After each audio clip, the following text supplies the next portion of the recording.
Check 1 2. Whoa, that look hot. 1 2 3 4 5 6 7 8 9 10. 1 2 3 4 5 6 7 8 9 10 11 12. Check 1 2 3 4 5 6 7 8 9 10. That look very. 1 2 3 4 5 6 7 8 9 10. Check 1 2. 1 2 3 4 5. Hold on there. So 1 2 3. Right. Okay.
flow.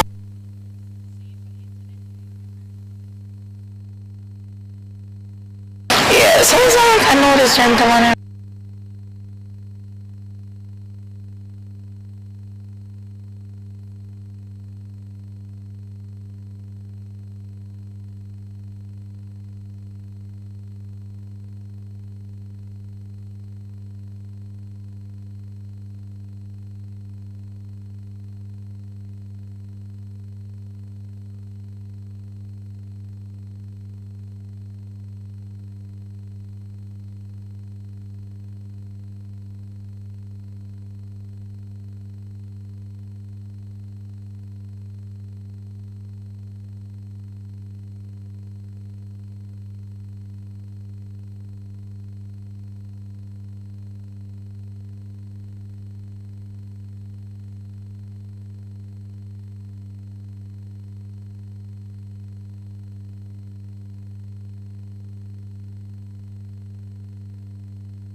For the parent who has a child that talks back, you need to understand that that behavior is coming because of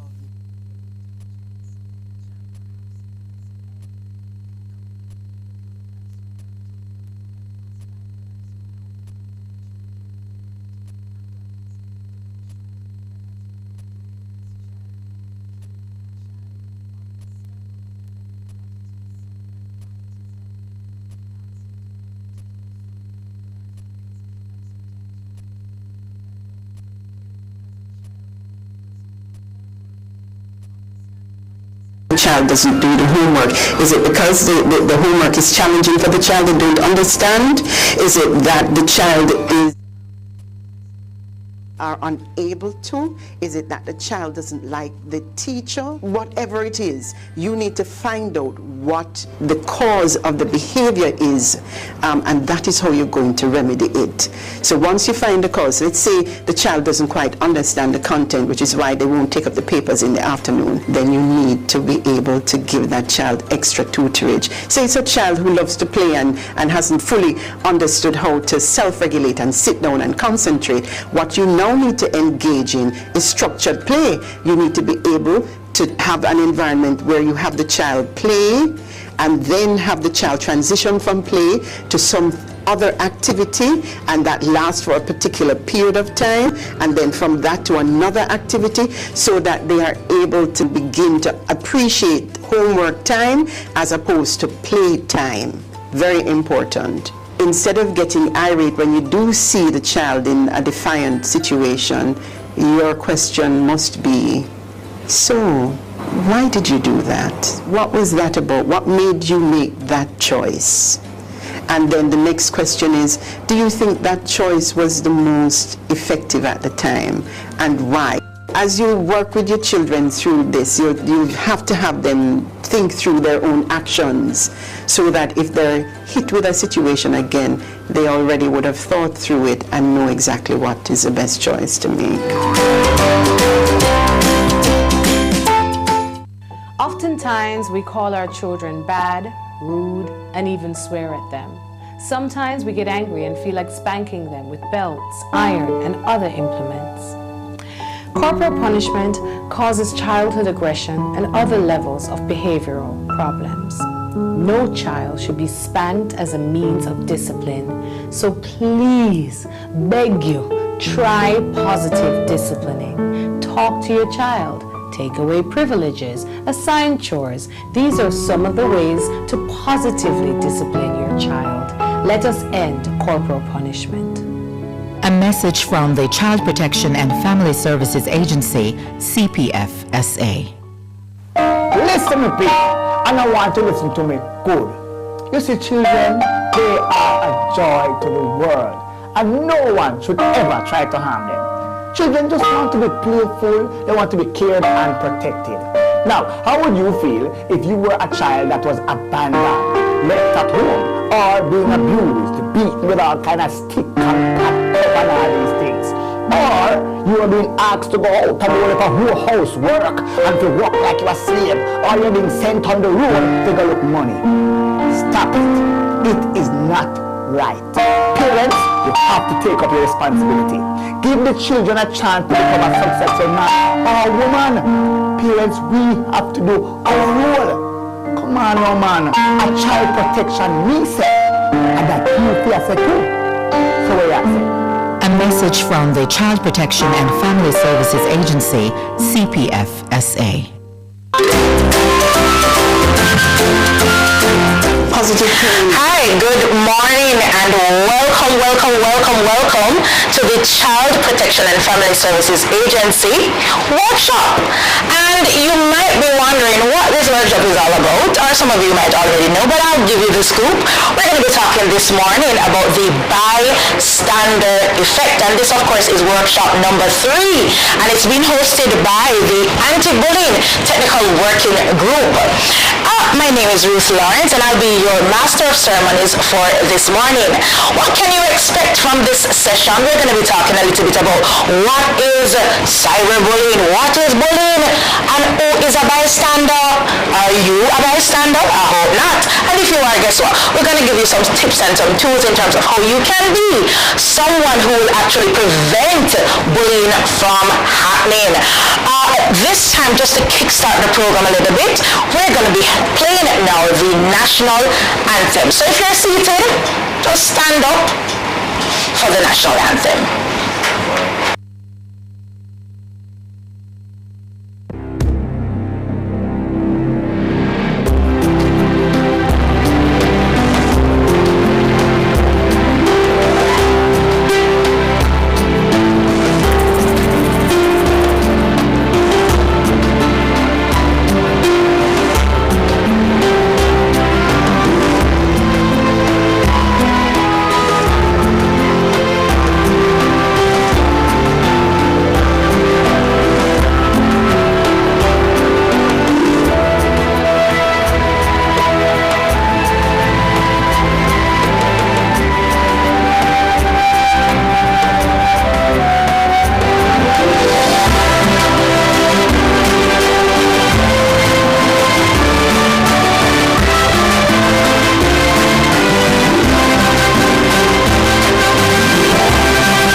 Thank you and welcome back. So for those of you just joining us, this is our workshop, the Child Protection and Family Services Agency workshop on the Bystander Effect.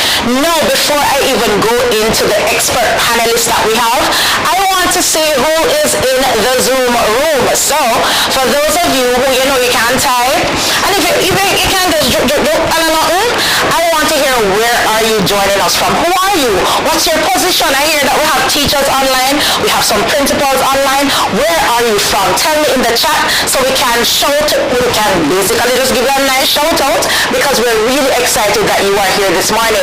So we do have some expert panelists joining us this morning, Mr. Kemoy Lindsay, and he's the director of the Bauxite Lands at the Jamaica Bauxite Institute. We do have Corporal Samantha Yuan, and she's from the Jamaica Constabulary Force, the Cyber Safety Unit. Did you know that JCF have a Cyber Safety Unit? Well, now you know. You can pay me later. And we also have Miss Gabrielle Clark. She's the founder of Bully Proof Kids. Now, this is a young woman. She's been doing a whole lot as it relates to bullying.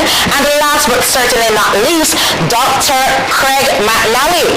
And he is a senior psychologist at the University of the West Indies. So I did say before we even give you an overview as to who our panelists are, let me see where you are from. So I'm just going to jump in the chat real quick to see the persons who are joining us. So I see persons here from Crooked Valley. I see Titchfield in the building, Manchester. Hi, okay. I see Tivoli High in the building as well. We do have Iona High. Hey, big up yourself.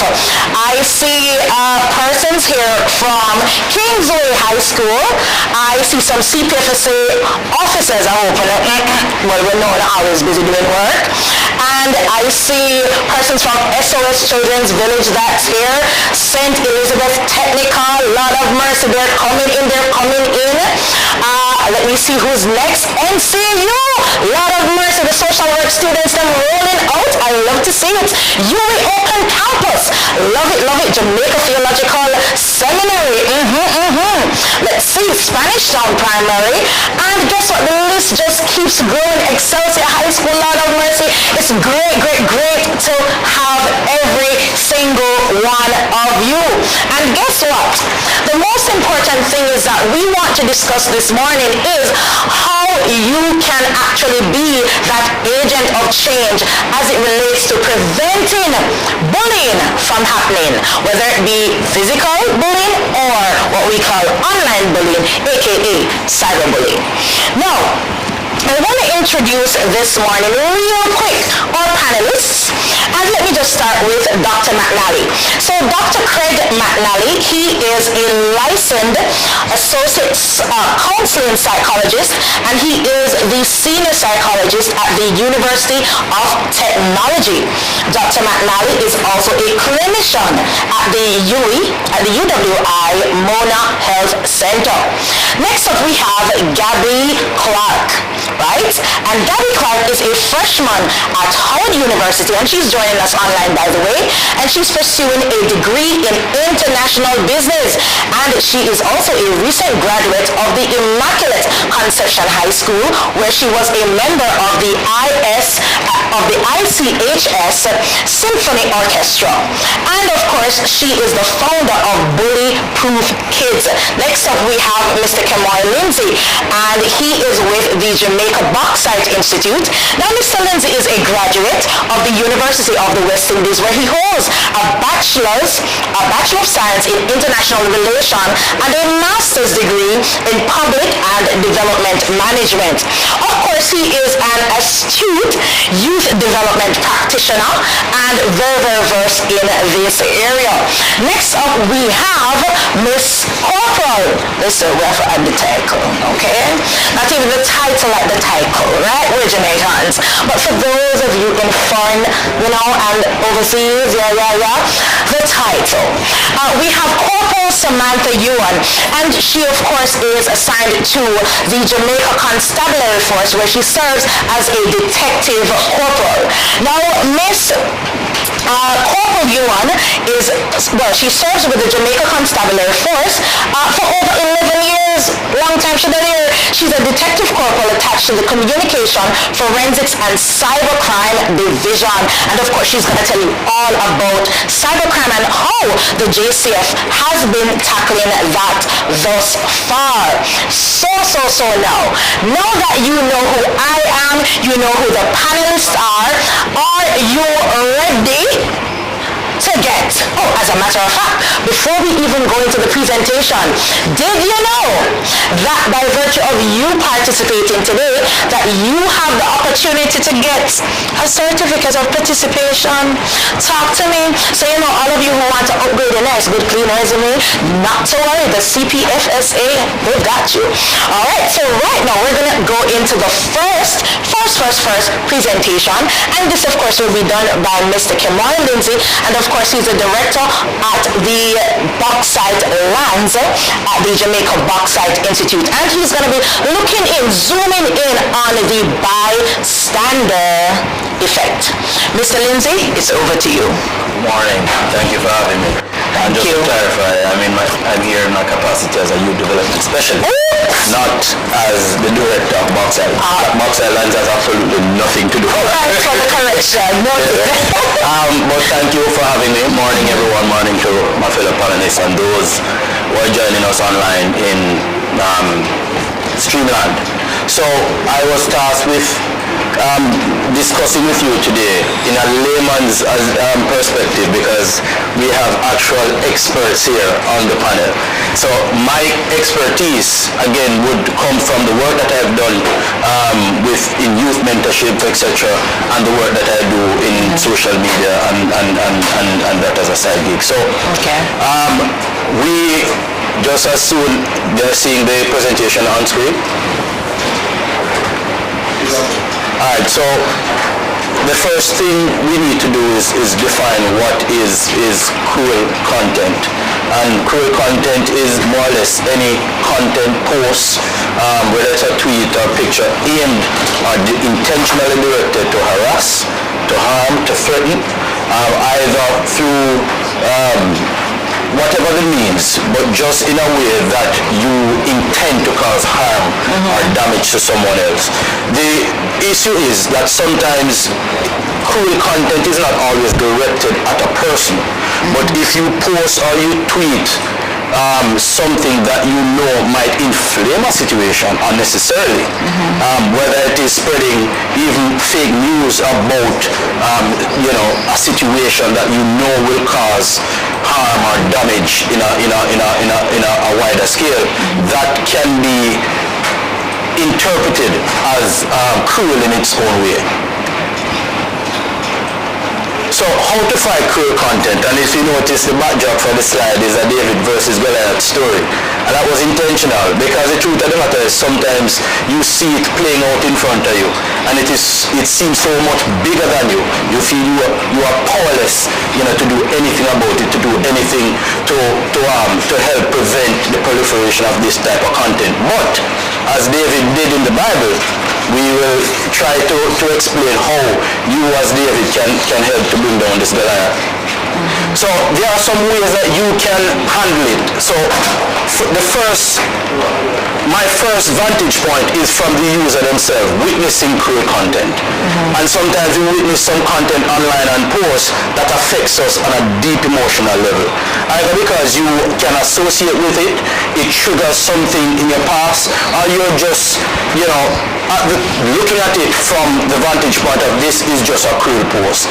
And sometimes that gets us even looking at the post a bit inflamed as well. You get upset, you get emotionally charged depending on the post.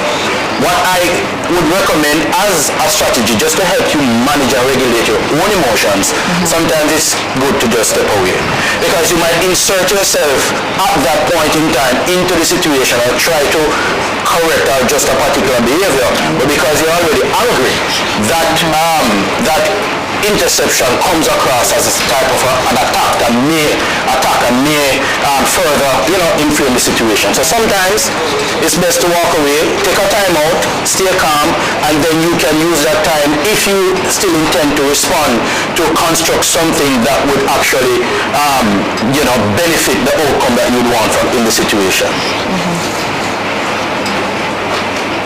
A little bit too far. So the next way, and again, these are not, so every action here or every recommendation should be taken on a case-by-case basis. So for example, we have here sometimes it's best not to respond, and that is because you have some accounts on social media who their sole intent is to stir up controversy and get that level of interaction online. And the more you notice these accounts, the more you interact with them, and the more you try, the harder they come at you. And that is because they use your reaction and your pain for fuel for their hate. And so when you see some of those accounts, you have to know that, okay, this account is definitely just out to stir up controversy and increase interactions. You may want to leave those alone, because as I said, the more you respond, the better they feel.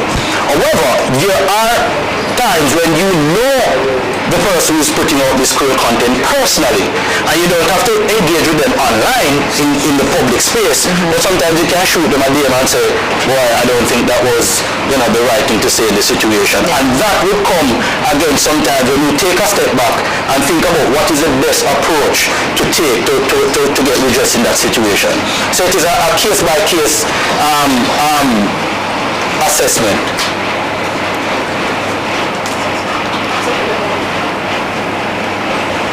So on to the next slide. Yes, so there are times when the content is so egregious or so cruel that it may constitute somewhat of an offense, and you would want to, if you can, file a report, you can file a report either in person, or you can, a lot of social media sites now, they have facilities online that you can report an account or report a tweet. If the post is so serious that it may, as I said before, be one of legal concern, you might want to take some screenshots just in case it is deleted later, if you intend to make a report, especially if it is made by someone you know, if it is directed at you in a way that you may deem to be, totally egregious, and you want to make a report, you can take that avenue as well. And the next very effective method that you can use to combat cruel content, and it is one of my personal favorites as well, or why should I say more often used, is the block button. Amen. Imagine if everybody, blocked some of these troll accounts.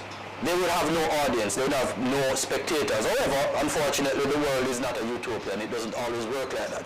Because you do have some people out there who relish the cruel content that is being put out, especially if it is directed at someone they themselves have an issue with.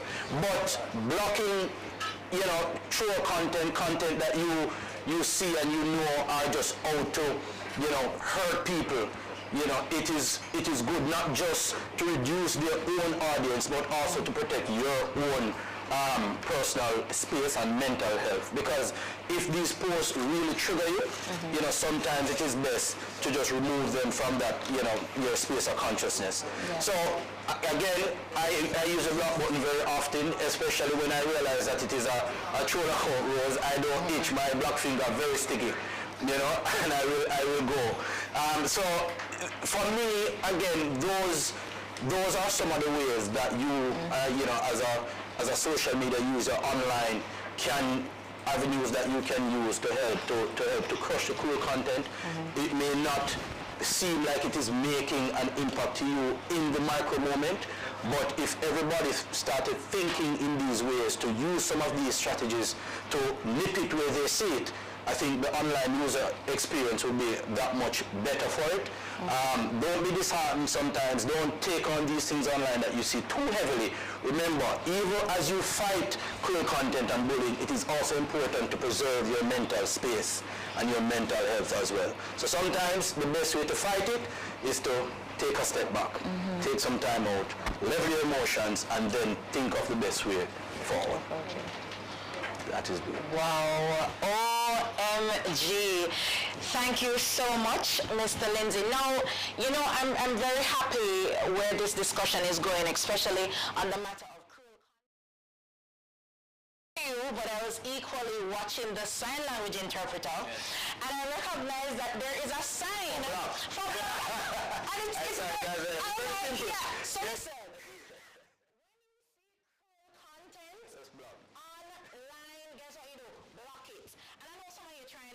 Simple, just block it.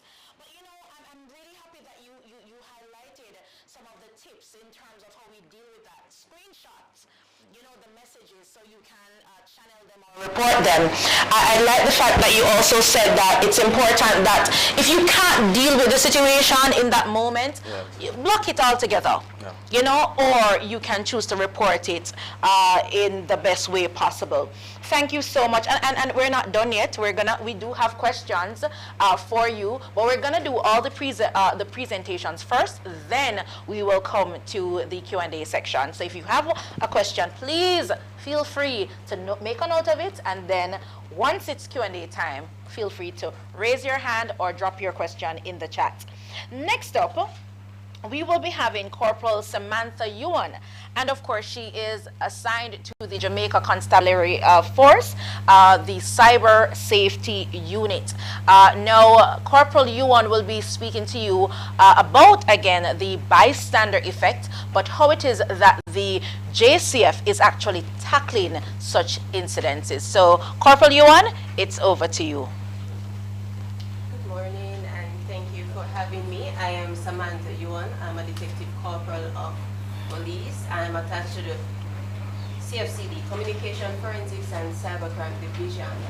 It's an arm under the Counterterrorism and Organized Crime Investigations branch.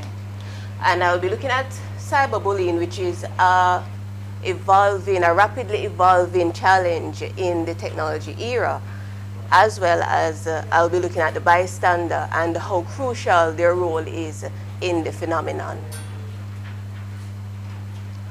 So, as some of you might know, there is no specific cyberbullying law in Jamaica. Right? There is no legislation that defines the phenomenon. It is not legally defined in the Cybercrime Act of Jamaica, and it is not specifically criminalized.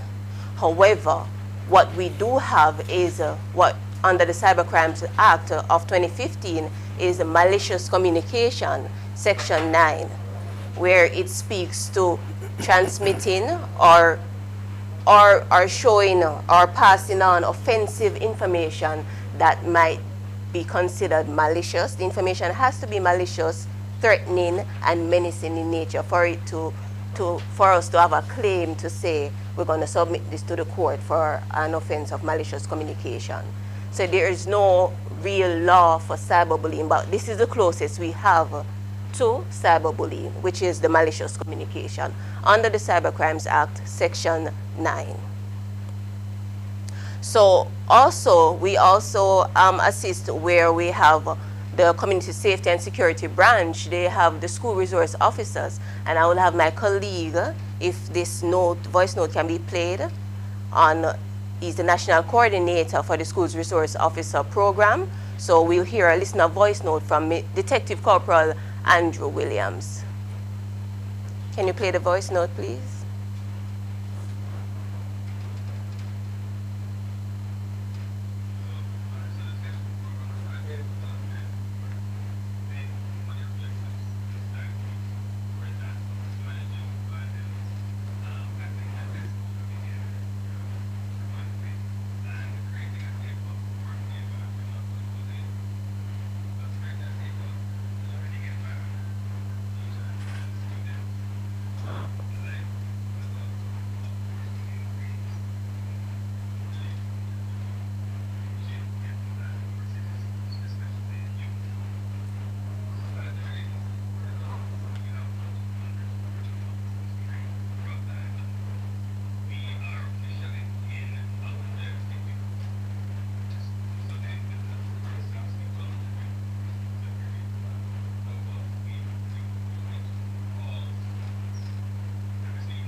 Okay, so there we had just listened to a voice note from Detective Corporal Andrew Williams. He's from the Community Safety and Security Branch, and they do have police officers that go into the school and help to tackle bullying in schools.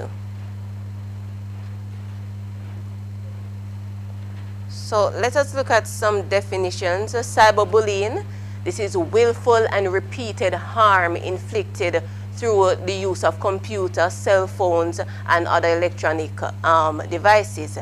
And here, harm is more of emotional, but it can go further into physical harm, whether it be by the victim to the bully or by the bully to the victim.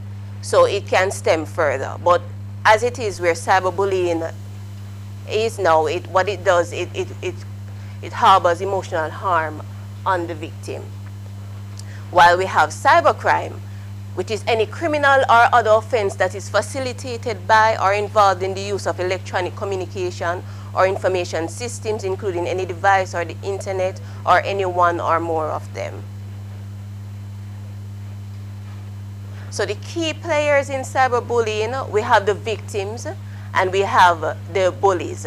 And for the bullies, we have them in two parts. We have the active bullies and the passive bullies. The active ones, they initiate the action, while the passive one, they play along by forwarding or taunting the victim.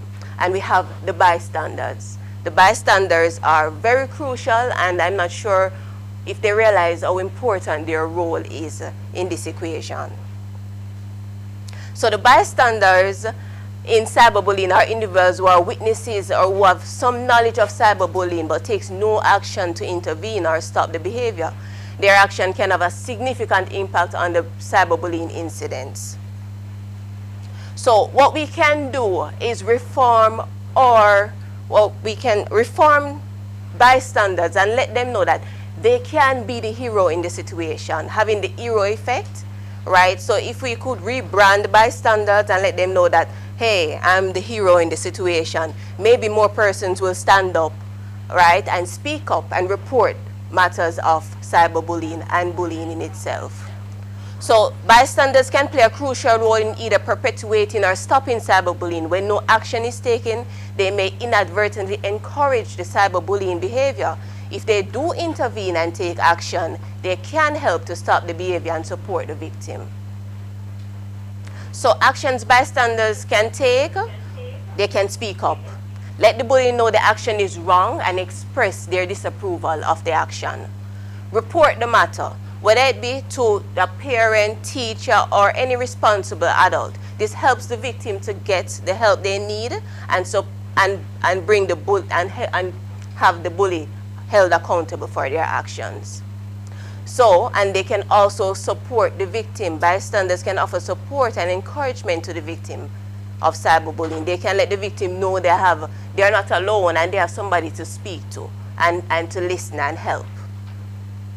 So some best practices are anonymous reporting systems. So the schools can have this, whether it be on the website, the school website, or on a mobile app, where if persons know that there won't be any retaliation, they'll be more inclined to report incidents of cyberbullying. We can also encourage responsible online behavior. Encourage people to think before they click or share anything that may be harmful and offensive to others. Foster a culture of respect. We can create a culture of kindness and respect and encourage positive interactions and reward acts of kindness online. Increase awareness. Let persons know how harmful cyberbullying can be to the individuals and ways they can help to prevent cyberbullying. We can also implement strict policies, right? Whether it be on social media, where they will quickly remove the content and block the individual, the cyberbully's account or whatever it may be, right? The schools can also implement strict policies. So we can work with schools, and here again, we have schools where they can implement anti-bullying policies, as well as provide resources to the victims, whether it be by counseling, peer group counseling, or by anonymous reporting, whether it be online, as I said before, on the school website, or a mobile app where they can report these incidents. Provide support for victims, peer support, community support programs, and other online programs such as this. Empower bystanders, rebrand them, let them know that they can be the hero in the situation, and encourage them to speak up, right, and report the matter.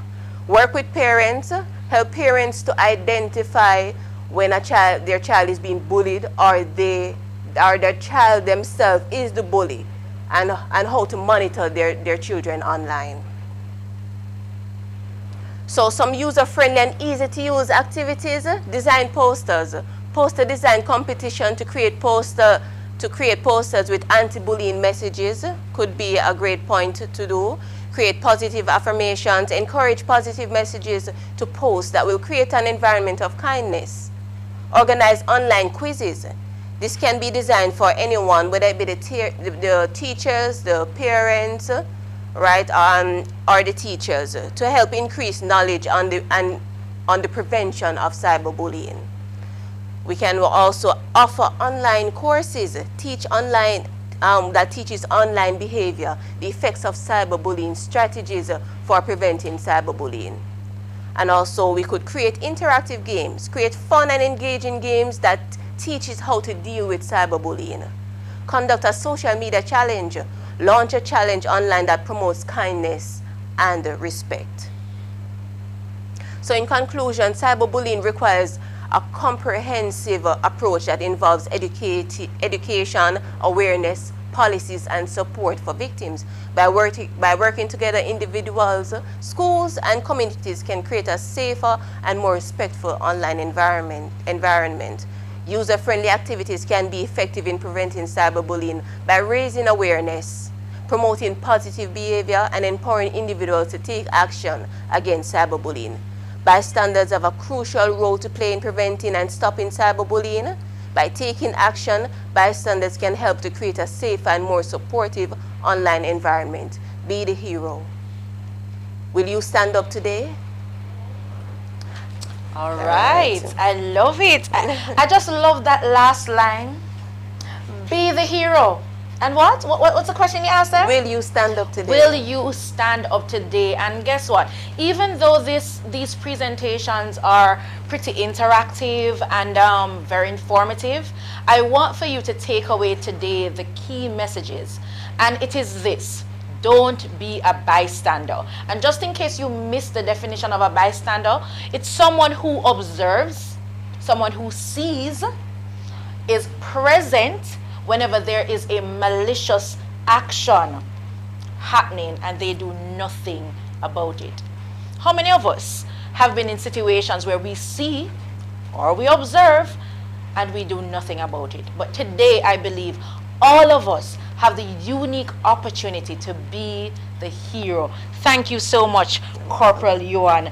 And I hope you took some notes. I'll be asking some questions because we have some giveaways. But I just want to reiterate some of the points that Corporal left with us. And that is, she would have described the difference between cyberbullying and cybercrime. So one we know, which is bullying, is more of the harm that's inflicted online, right? Whereas cybercrime is more of the offense, right? So get the distinction. You see me, I'm learning. I'm a student today, right? And she also spoke about, in terms of actions that can be taken, speaking up about it, right? If you're being affected by it, students, even us as adults, if you're being affected, speak up, report it. And guess what? Let's support our victims. And even sometimes the offenders do need some amount of intervention as well. So thank you so much, Corporal Yuan. Certainly. And I've been getting some comments. I've been reading them, right? Presenters, we're not going with things. They love y'all. The information is well received. Right now, we're going to go to the youth voice. And let me tell you, all our presenters are young and vibrant. But I'm going to go to Gabrielle Clark now, who is the founder of Bully Proof Kids.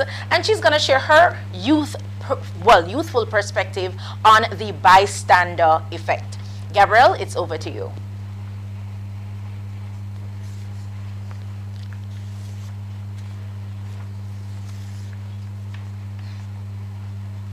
And while we wait for Gabrielle to join us, you can just type in the chat real quick what you're learning so far, or what are the key nuggets that, you know, they're resonating with you.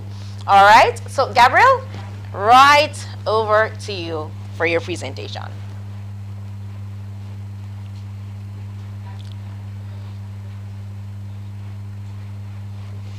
All right, so in the meantime, as it's loading, as her presentation is loading, oh, I believe Gabrielle requires permission to unmute.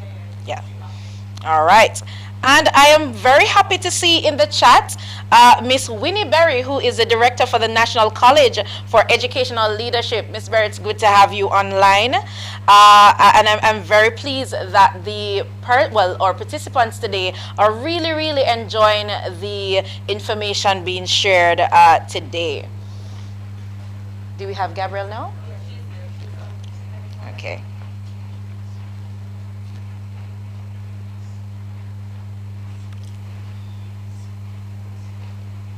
Hello? Yes, Gabby, we can hear you.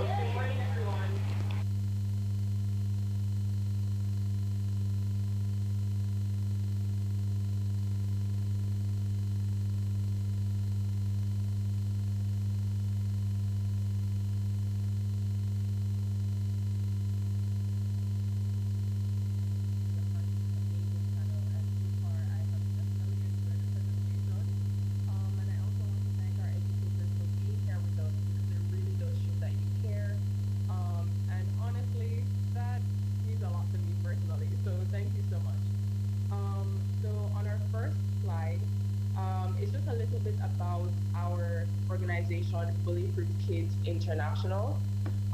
Bully Proof Kids is a non-governmental youth-led organization that seeks to have an impact on youth through meaningful engagement about bullying and other issues affecting youth in societies. This means that we conduct webinars, assembly sessions, classroom sessions, just to speak to our children about bullying. And it's especially important in this particular workshop because we're talking about the students who witness bullying, the people who see it but may not be a direct part of it or may not be directly involved in the situation. And in our opinion, they are key, key tools in ensuring that the situation, bullying, is dealt with correctly. Our mission is to empower children by providing the information and resources needed to take a stand against bullying, and our vision is to transform successive generations of children who will grow into kind, resilient, bright-minded, and confident nation builders. And below is my favorite picture of when our I Am Enough campaigns were last year when we went to Mona Preparatory to speak with some amazing students about bullying. So our next slide, I'm just gonna quickly give us, just to make sure that we're on the same page, I don't want to assume, but pretty standard, bullying is unwanted aggressive behavior among, in this case, school-age that involves real or perceived power imbalance. So we just finished speaking about cyberbullying, which is one of many types of bullying. And for this particular presentation, we're going to be addressing physical bullying or verbal bullying or any emotional bullying, but bullying that we can see or that is more common in the school environment. Bullying can also, for bullying, the behavior is repeated, has a potential to be repeated over time, and both the kids who are bullied and the bully may have serious, long-lasting effects or problems. So the two main parts of the definition of bullying that we do have to remember as supervisors is the fact that bullying includes an imbalance of power and repetition. Many times kids are quick to call something bullying when it's only happened one time. Not to say that the situation is invalid, but it's bullying when it is repeated or has the potential to be repeated. And of course, as teachers and parents, it's definitely up to you to use your jurisdiction to determine the depending on the circumstances. Sorry. On our next slide, we are talking about the roles in bullying, because in most situations we have three different roles, one of which we're going to expound on today.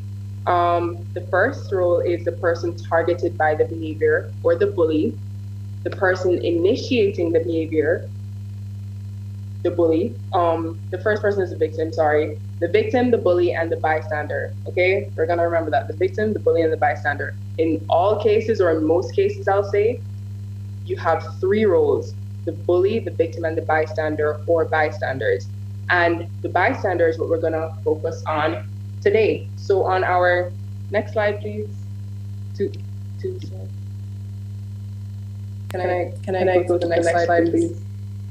Right, thank you. So for the role of the bystanders, the roles of the target and initiator are easy to understand because as teachers, that's who you know first, or that's who reports to you.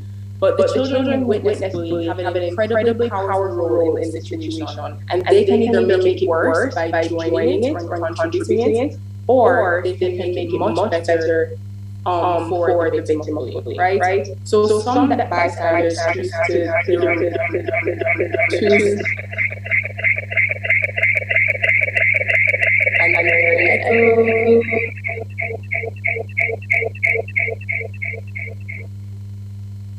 Sorry about that. So some bystanders choose to directly intervene by discouraging the person who's bullying and defending the target.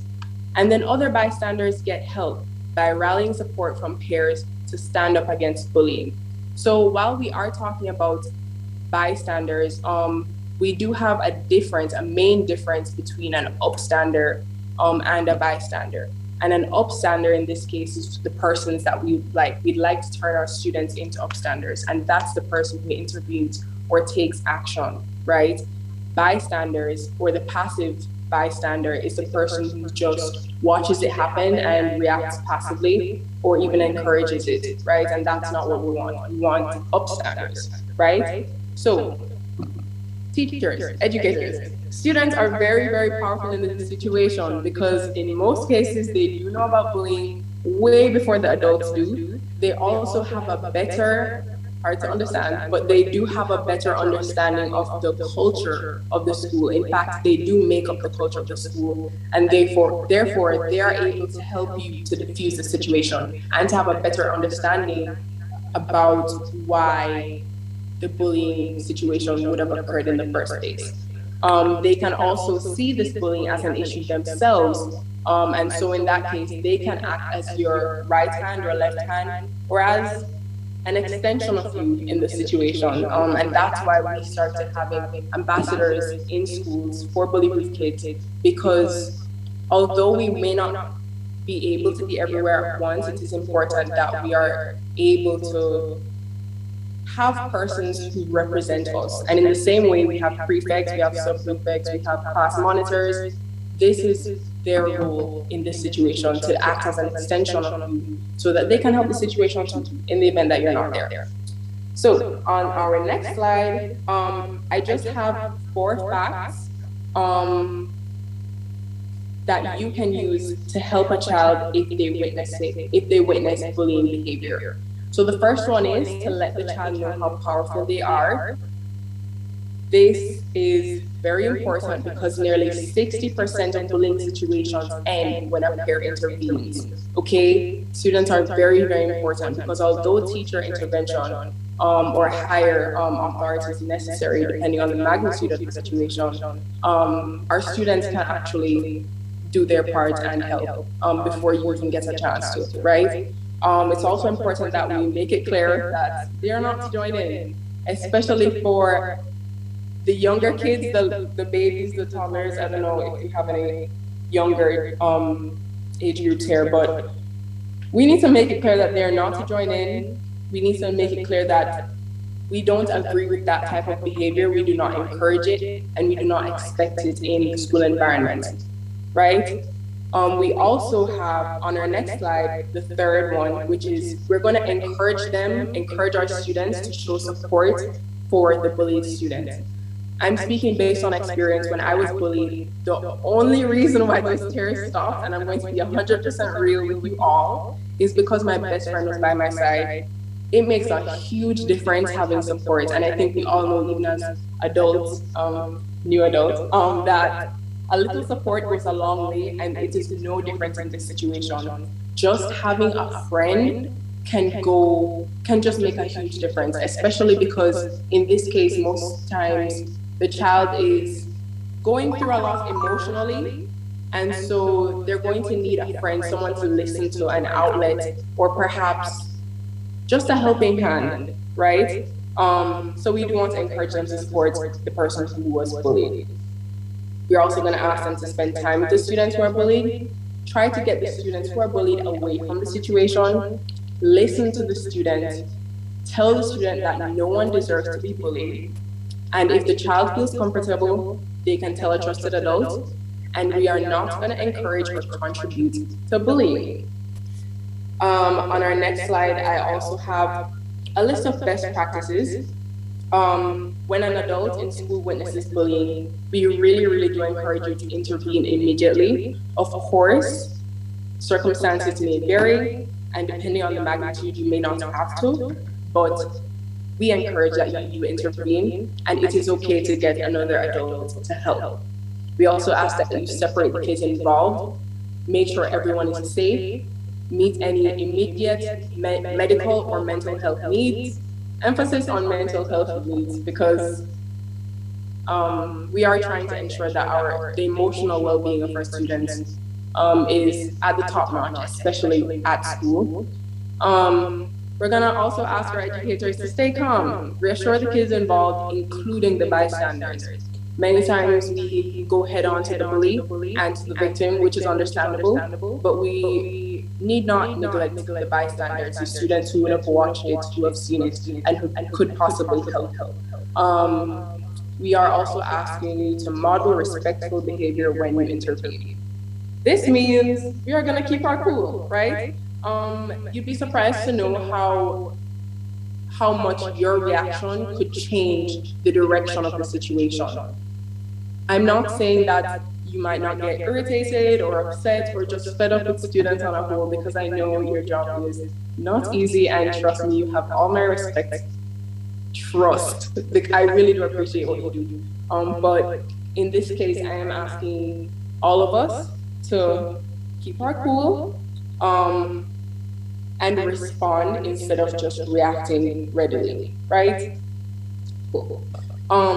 Don't ignore it. Don't just assume the kids can work it out without any adult help. In my experience, that has only worked between parents and siblings.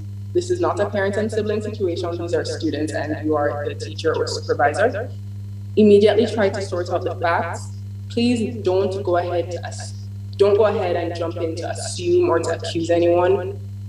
Figure out the facts, because at the end of the day, the facts are all that matters, and that will help you to ensure that this never happens again, right? Please don't force other kids to say publicly what they saw. We also want to create a kind of reassuring environment so that our bystanders and people who could be potential bystanders in future are encouraged to speak up about what they saw at their own will, right? Talk to the other kids involved and make the other kids involved apologize or patch up relations on the spot. Let me clarify this. It is important that our students learn to apologize when things go wrong, especially when they start something. We need to ensure that they understand why it's wrong and that it should never happen again. And so in that case, it is important that they apologize. It's also important for the bystanders to see that our teachers are taking action and take bullying seriously. On our next slide, just a few more best practices. As usual, support our kids who are bullied. It makes a huge difference. You can give advice. And if you're not able to do that in the moment, guidance counselors are there, or if another teacher can help and connect with the student emotionally, we do encourage that you allow the student their time to do so, right? Please address the behavior. Make sure the child knows what the problem behavior is. Show the kids that bullying is taken seriously. I think I would stop right there, actually, because you'd be surprised to know how many times bullying goes unnoticed and unreported because students see that the school or that the teachers, that the educators are not taking bullying seriously. Please take action. Please prioritize that, right? Because we need them to see that bullying is taken seriously so that they can report it and so that they can model your actions using you as an example and take it seriously so that we do have more upstanders, right? We don't have the passive bystanders. Please also involve the kid who is bullied in making amends or repairing the situation. Right, who said that in the chat? I agree, thank you. Sometimes we don't take it seriously, and I can understand it, but we're trying to change our culture in a way that even the little things or the things that we take as joke, or we say, oh man, no man, just brush it off. Like, these are the things that we need to change within our schools so that we can change our children, so that we can change our future, because trust me, we do need it. Please avoid strategies that don't work or have negative consequences. Zero tolerance policies, conflict resolution, and good treatment. We actually started a program within a school in Montego Bay where we had an anti-bullying training program for our students, and it helped a lot. Bullies were actually present in this session, and to be honest, they were some of my favorite students because they were the ones who participated the most and had the most change. They were able to tell me what bullying was, how to prevent it, and they ended up being ambassadors for bully-proof kids in the school right now. So I'm very grateful for the teachers who are taking the time to set these policies in place, ensure that our students are knowing how to deal with the bullying issues properly and in a safe and effective way. And I also want to ask our teachers to just ensure that we have more upstanders in our school and not passive bystanders. That being said, thank you for having me. It was a pleasure, and have a wonderful day. As always, thank you so much, Gabriel. A very, very informative presentation. And I learned a new word, upstander. Y'all heard that before? But anyways, I told you, you're going to school today. So we learned 4 terms today. Bullying, the victim, which I'm sure we will probably be familiar with, the bystander, but what we are recommending that you be in the situation is an upstander, meaning you don't just passively just allow things to happen, but you intervene or you find ways and means to stop, you know, any form of bullying in its track. Thank you so much, Gabriel, for that presentation. And we have our final presenter, Dr. Craig McNally, and he will, of course, be talking about the psychological aspects of the bystander effect. All right, so Dr. McNally, it's over to you. Thank you so much. We've been having such great presentations this morning, and hopefully we can close the loop with this presentation on the bystander effect. So we're going to be talking about who the bystander is, and we're going to also be talking about why people are bystanders. All right, so I'm not getting any.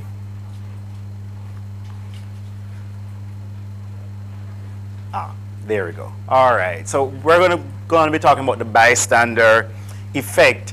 And, you know, I'm a psychologist, and the study of psychology is a science. And in psychology, we are trying to discover what motivates people to behave the way they do. We're concerned about emotions, and we're concerned about the way people think, but we're also concerned about what drives particular behaviors.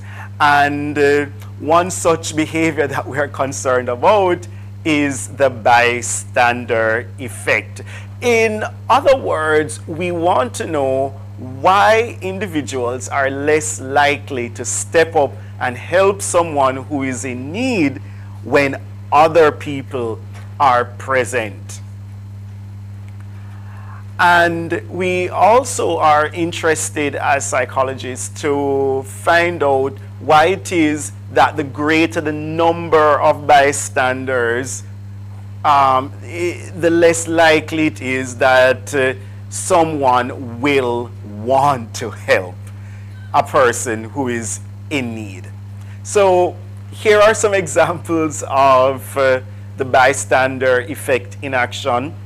Here we see a man hanging off a cliff for his dear life, and we see 2 people who seem able-bodied.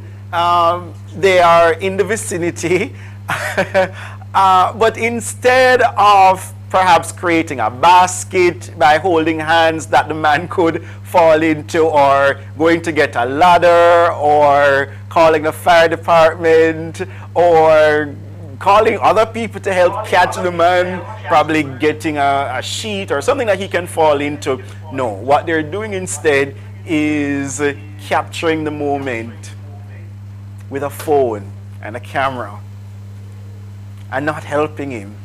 The man is about to die. Here's another example. 2 men are having an argument. They're having a disagreement, hot under the collar, and instead of these 4 persons jumping in to mediate, to try and help the men to resolve the issue, they are taking pictures. They are snapping pictures and taking videos, recording videos, and not stepping in to actually help the situation. Here's another example. Here's another example. Okay, if you could just click the screen and just click the screen. There we go. Thank you. Okay, so here's another example. So these people are on a train, and a man comes in who has a disability, and instead of offering him a chair, instead of seeing how they can support this man in his time of need, clearly he needs a seat.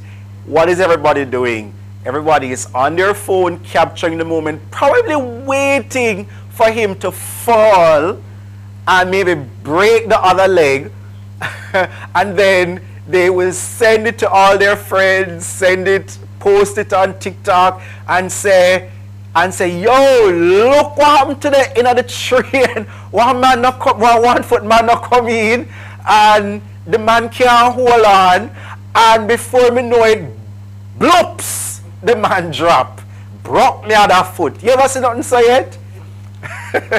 And of course, the other people watching this video are not going to hold that person accountable and say, so were you sitting when the man came in? Why didn't you offer him a seat? And here is a fourth example. In this example, though, we get the opportunity to see some of the internalizations, some of the thoughts that bystanders possibly have when they are faced with a situation where another human being is in need. So the lady to the far left, so here we have what looks like a man laying on the ground. I don't know, his face is turned to the backside. I don't know, it looks like something serious happened to him. Maybe he was hit by a car, he's in the prone position, and a lady to the left saying, he probably doesn't need any help. You know, he's probably just very sleepy and, you know, wanted a 5 minutes, you know, before he goes off to work. Yeah, I'll just leave him alone. The other person says, oh, he'll be okay. The third person says, I think someone else will help. And then the gentleman to the far right says, I bet he's a drunkard. I bet he's just some scabby, you know, just, you know, probably smoked some weed and it lick him head or something, and, you know, so I'm off to work. I have my own business to take care of. Well, here are some actual reasons people don't intervene, don't help other individuals who are in need. First of all, we have to understand that when one person attempts to help another individual, attempts to help somebody who is in need, there is a cost attached. It's going to cost that person something. That cost could be their own safety. For example, where we saw the man hanging off the cliff, perhaps these men are thinking, well, this man is way too heavy. I haven't been to the gym in years. There's no way that I can catch this man. So he could fall on me and hurt me. Ultimately, my safety is at risk here. Or there could be a financial cost. I don't know if you've ever heard stories where someone meets in an accident and somebody else driving by, a bystander, puts that person in their car despite how bloody they are, despite what's going on with them, and they take that person to the hospital. Well, guess what? That is a cost to the individual because that's their time, that's gas, and of course, the possible risk that their car is going to get dirtied. Other people, also, people don't intervene because they fear judgment. What are other people going to say about me helping this person, especially if you're helping somebody who is marginalized by the society? What are they going to say about me? What does helping this person say about me? Also, some persons live in communities where helping somebody who is in need could be viewed as going against the values of that community or going against the person, the perpetrator of the act, and that could have serious implications for not just the helper, but for that helper's family and friends. Also, people don't help because they don't have all the information. They don't know why the person who is in need is actually in that situation. And so they rather play it safe and not get involved. Another reason people don't get involved is because they think that somebody else is going to come along and help that individual who is in need, especially if they are not the only one on location. If there are more people on location, then they say, hey, one of these other people will help the individual in need. And then sometimes we think that somebody who is more qualified, in fact, the police, that's their job, the cyber crimes unit, let them deal with it. That's their job. I'm just enjoying this video and I don't need to get involved in it. That's why I pay my taxes, for these people who are paid to monitor these things. Let them do their jobs. And again, of course, because I'm not alone in the situation, I don't need to help. So here's a video that actually demonstrates ways in which someone can be an upstander. Here we see a young man who is bothering a young lady. She does not want him standing next to her. And here we see all these other bystanders. There are many ways to be an active bystander.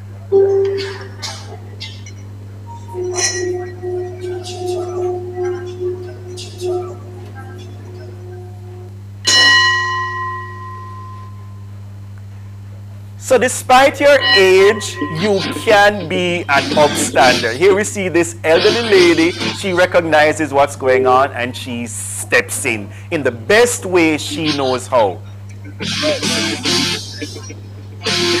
Here we see this gentleman looking very buff and chiseled, and he says, hey, let me stand in the middle of this situation. And we see that his girlfriend was totally okay with him doing that. And now we see the girlfriend getting involved in the best way she knows how. She doesn't have the brawn and the muscle, but she has brains.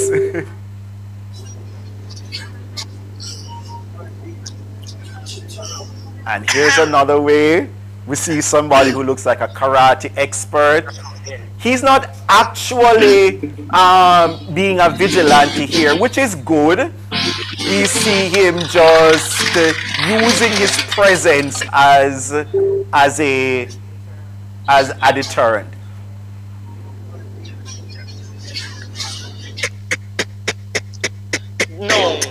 And the fifth way, we see this group of friends, and they are creating a distraction, and they're letting him know that, hey, this lady is not here alone. So there are so many ways that we can be an upstander. Thank you so much for sharing that new term. I had not learned it before. I had not heard about it before, but it's an awesome term. Thanks. Oh my God. Dr. McNally, let me tell you, I'm seeing some comments in the chat. Persons are possibly inspired. And when I say possibly, in terms of the creative ways in which we can be an upstander. Because many of us might think that, hey, we have to get physical with persons to be an upstander. But we saw the grandmother. She got her little thing. She knocked it. We saw where the girlfriend, she got, I believe it was her phone right on the selfie stick. And that was a creative way to send a message. What I want for us today, and if it is, and they'll be addressed by our panelists here today. So I noticed that the chat, and I'm seeing some comments here. I love the selfie stick upstander. In what situation would work Oh, in what situation, this is a question, I believe, for Dr. McNally. In what situation would, which situation basically do you think would work in the Jamaican context? Because we've all become, you know, we've become professional videographers.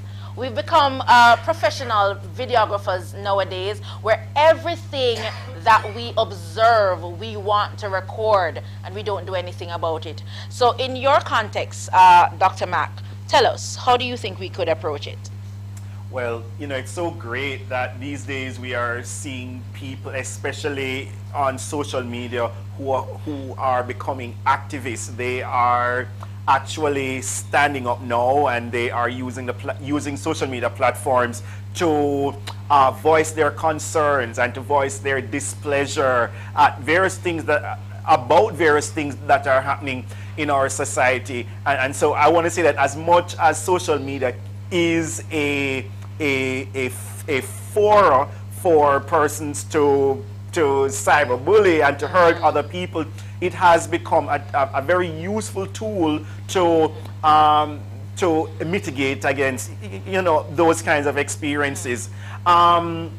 But we have the cybercrimes unit here, so that is certainly one way that persons can reach out and support other people. And of course, there's the comment section. People can use a comment section not just to post a funny reaction or response to a video, but use it to actually state how to state your displeasure and to talk about other ways that a situation could have been handled. Thank you for that, Dr. McNally. One of the things, the points I love that you made a while ago is that whilst we're watching the video, it's not just to just see it, but we can also share it. As a matter of fact, there are features online that you can report, you know, malicious content online, and so we really need to be equipped with that. There's a question here. It says, how much of concern is the bystander effect in the Jamaican society, and what are some instances in our country that you can point to? And I believe possibly this can, you know, yeah, go ahead. I'm sorry, panelists, but you know, as you were asking that question, what came to mind is, you know, the informal culture mentality, the informal culture. It really is a culture. It's now become ingrained in how we operate as a people. And so for many people, I think they consider a bystander a possible, if you are a bystander, you are a possible informer. And we really need to work against that kind of culture and thinking. So even though you're not necessarily reporting on somebody or holding somebody accountable, the fact that you're seeking to help somebody, you could be viewed within the same light of being an informer. So true, so true. You want to chime in? To add to and piggyback on Doctor's point, it has become so ingrained that you have 1,000,001 Jamaican sayings. Which I tell you, if you know, see people business and leave it alone. Right. You know, no cockroach business and a full fight. Yes. So as you say, it is so ingrained in our culture that it takes the work of, for example, like Gabrielle and the brilliant work she's doing out there to mobilize young people to, you know, use, you know, what is their own strength and what is best to them to help and to fight it. Certainly. And one of the things I wanted as well, just to hear from you, Corporal Yuan, is how it is, what are some of the mechanisms that the JCF is instituting now to not only to make your job easier, but how have you found creative ways in terms of rallying the general public around tackling bullying? Well, not bullying in a sense, but violence or acts of violence. Well, we do have the reporting system. You have that first and foremost on social media. You can report, so the content will be removed, and the person can be account can be completely blocked. But if the information that is shared goes over into cybercrime, then first the person would come and make a report to the police, the nearest police station. You make the report, whether it be by screenshotting the information so that we have the evidence to show, and then they will take it, the investigator that you report it to, will take it to the cybercrime division, and we'll take it from there to identify who would have shared this information, or who would have, they weren't the person who initially recorded the information, but they shared the information, and these persons who pass on the information, even though you weren't the original maker, they can be charged for malicious communication. Okay. And $4 million or up to 4 years. Up to 4 million or up to 4 years you'll be facing for passing on malicious communication. Just a one retweet. Yes, and malicious communication, again, the information must be obscene, threatening, and menacing in nature. It cannot be just mere harassment. So if it is just mere harassment, the bystander can report it to a parent, a teacher. If you know the person, report it to somebody responsible for them to get the help and necessary resources that they need. And just in case, just to piggyback on what Corporal just said, in the event that you want a reference point for reporting such actions, you can check the Cybercrimes Act. Yeah, we learned that earlier. Talk to us. And it's section what? Section 9 of the Cybercrimes Act to make those reports. Now there's a question, I believe there's a hand that's raised. Sharika Francis Christian, I believe she has a question for our panelists. Sharika, go ahead. I believe you should have the privilege to unmute.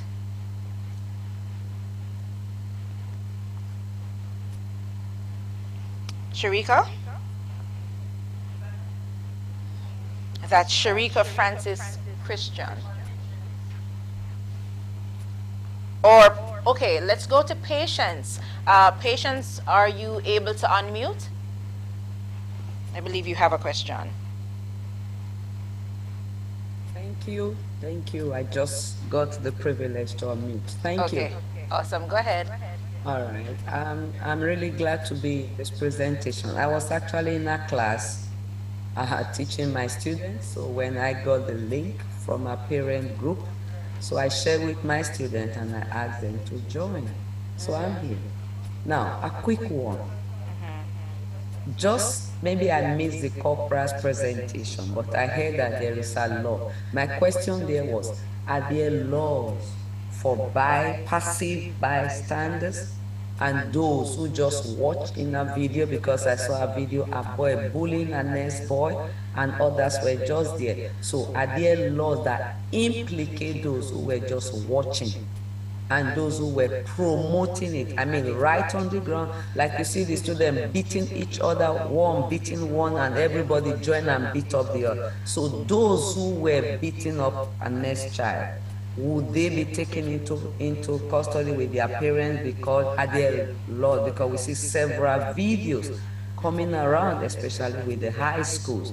So what do we do with those kind of information? Even if the parents don't report it, do the police go out to just deal with it and say, okay, we saw your video? Or maybe parents even come and say, this is the video I'm seeing about my child being beaten down the valley and others clapping and others joining, like group fight. What do we do with that? And they are minors, like children.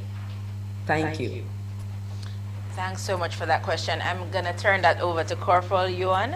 Okay, you probably missed the presentation, but there's no specific law for cyberbullying in itself, but we do have a cybercrime. But for the children who are fighting on the videos, that's really assault, that's violence, that's an offense, that's a crime that has been committed, and yes, we would intervene at that stage and we will take it from there. Awesome, thanks for that. I believe we have another hand, Trishana has a question. Hi, I am Tishana. I teach in the primary school and I am definitely against bullying. But there are instances where you have to explain to students what is being bullied about. And I wanted additional information as to how I could transmit that, as clearly as possible, because sometimes they take a one-off incident for being bullied. All right. I guess any member of the panel could take that one. Well, I think it's a repeated harm over time. So a one-off incident. Unwanted. Unwanted. Yes. So a one-off situation wouldn't suffice as being bullying, per se. But certainly, if somebody, go ahead, Doc. But certainly, if a child reports that they they perceive, if that's their perception of the treatment that's been meted out to them, it may not be bullying, but we certainly need to create space to help the child ventilate that and to process what they're feeling. And we may just need to speak with the other children if it is that it's children we're talking about. We'll need to talk with them and help them to understand how their behavior is affecting another person. Awesome. Thanks for that. I just wanted to add that an incident that I had, an encounter, I was an upstander, hero effect for me, right? Looking back now, but I was in about grade 5, I think, and I saw this other bigger-sized girl bullying a smaller-sized girl, and me skinny myself, So, but I saw it, and I felt really bad for her because she was actually taunting the girl. So I don't know where I got that brave spirit from, and I went over to her and said, leave her alone, right? And you said there's a cost to it. There's a cost. So the bully turned on me now. Yes. The bully said, watch me, I go home time. So the entire time, after lunch, me fret. And me say, Lord, why am I getting involved? But to this day, I'm happy I did. Yes. I felt better looking back today that I didn't just stood there and just watch her being bullied. I said something, and it felt good to stand up, do something, all right? Be the hero, the upstander.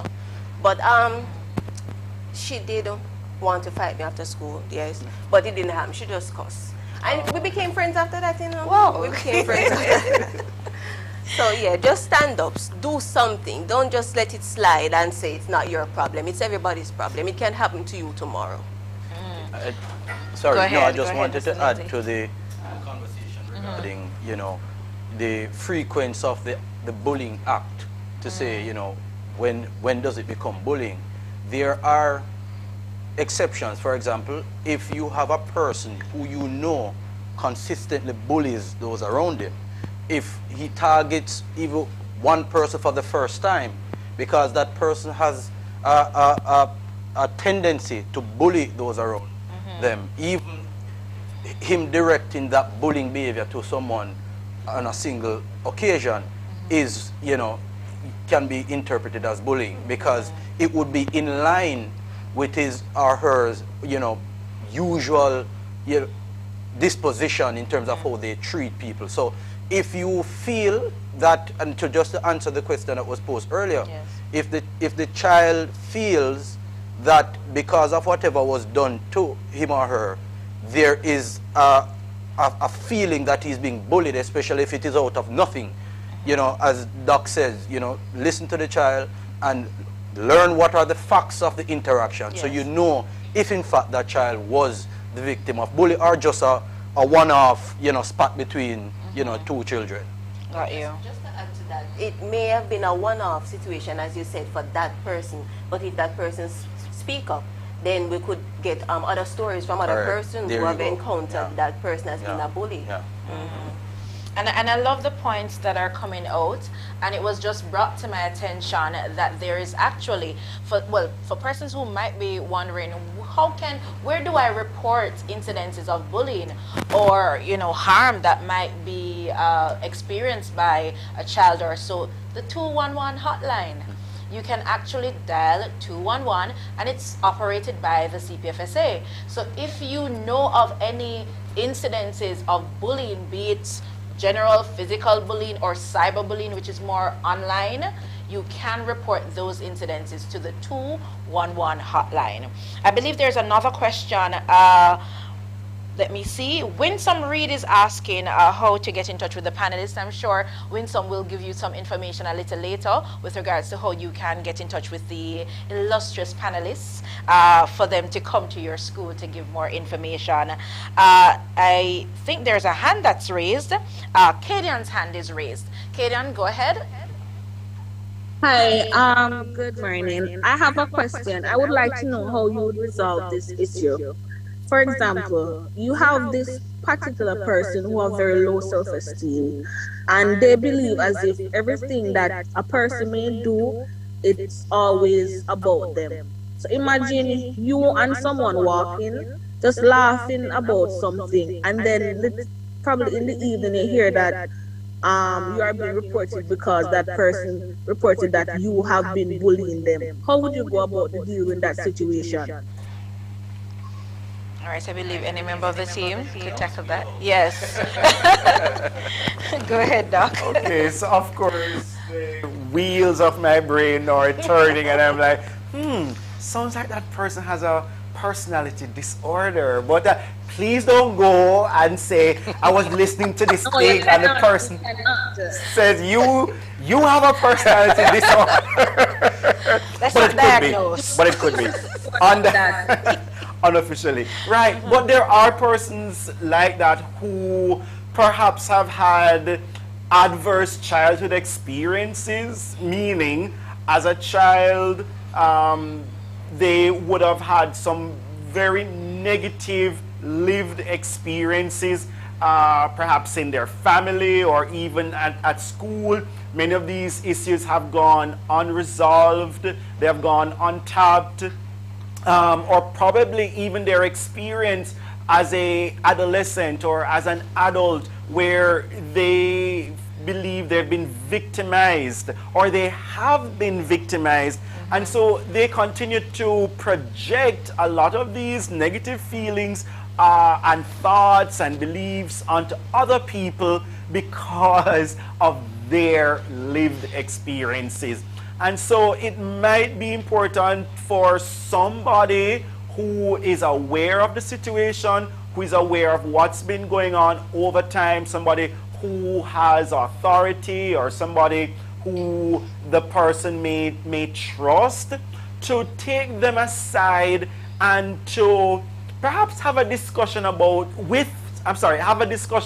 with them, just try to learn more about their past and where they're coming from and why they believe people are consistently talking about them or laughing at them, and hopefully lead them to eventually getting some professional help.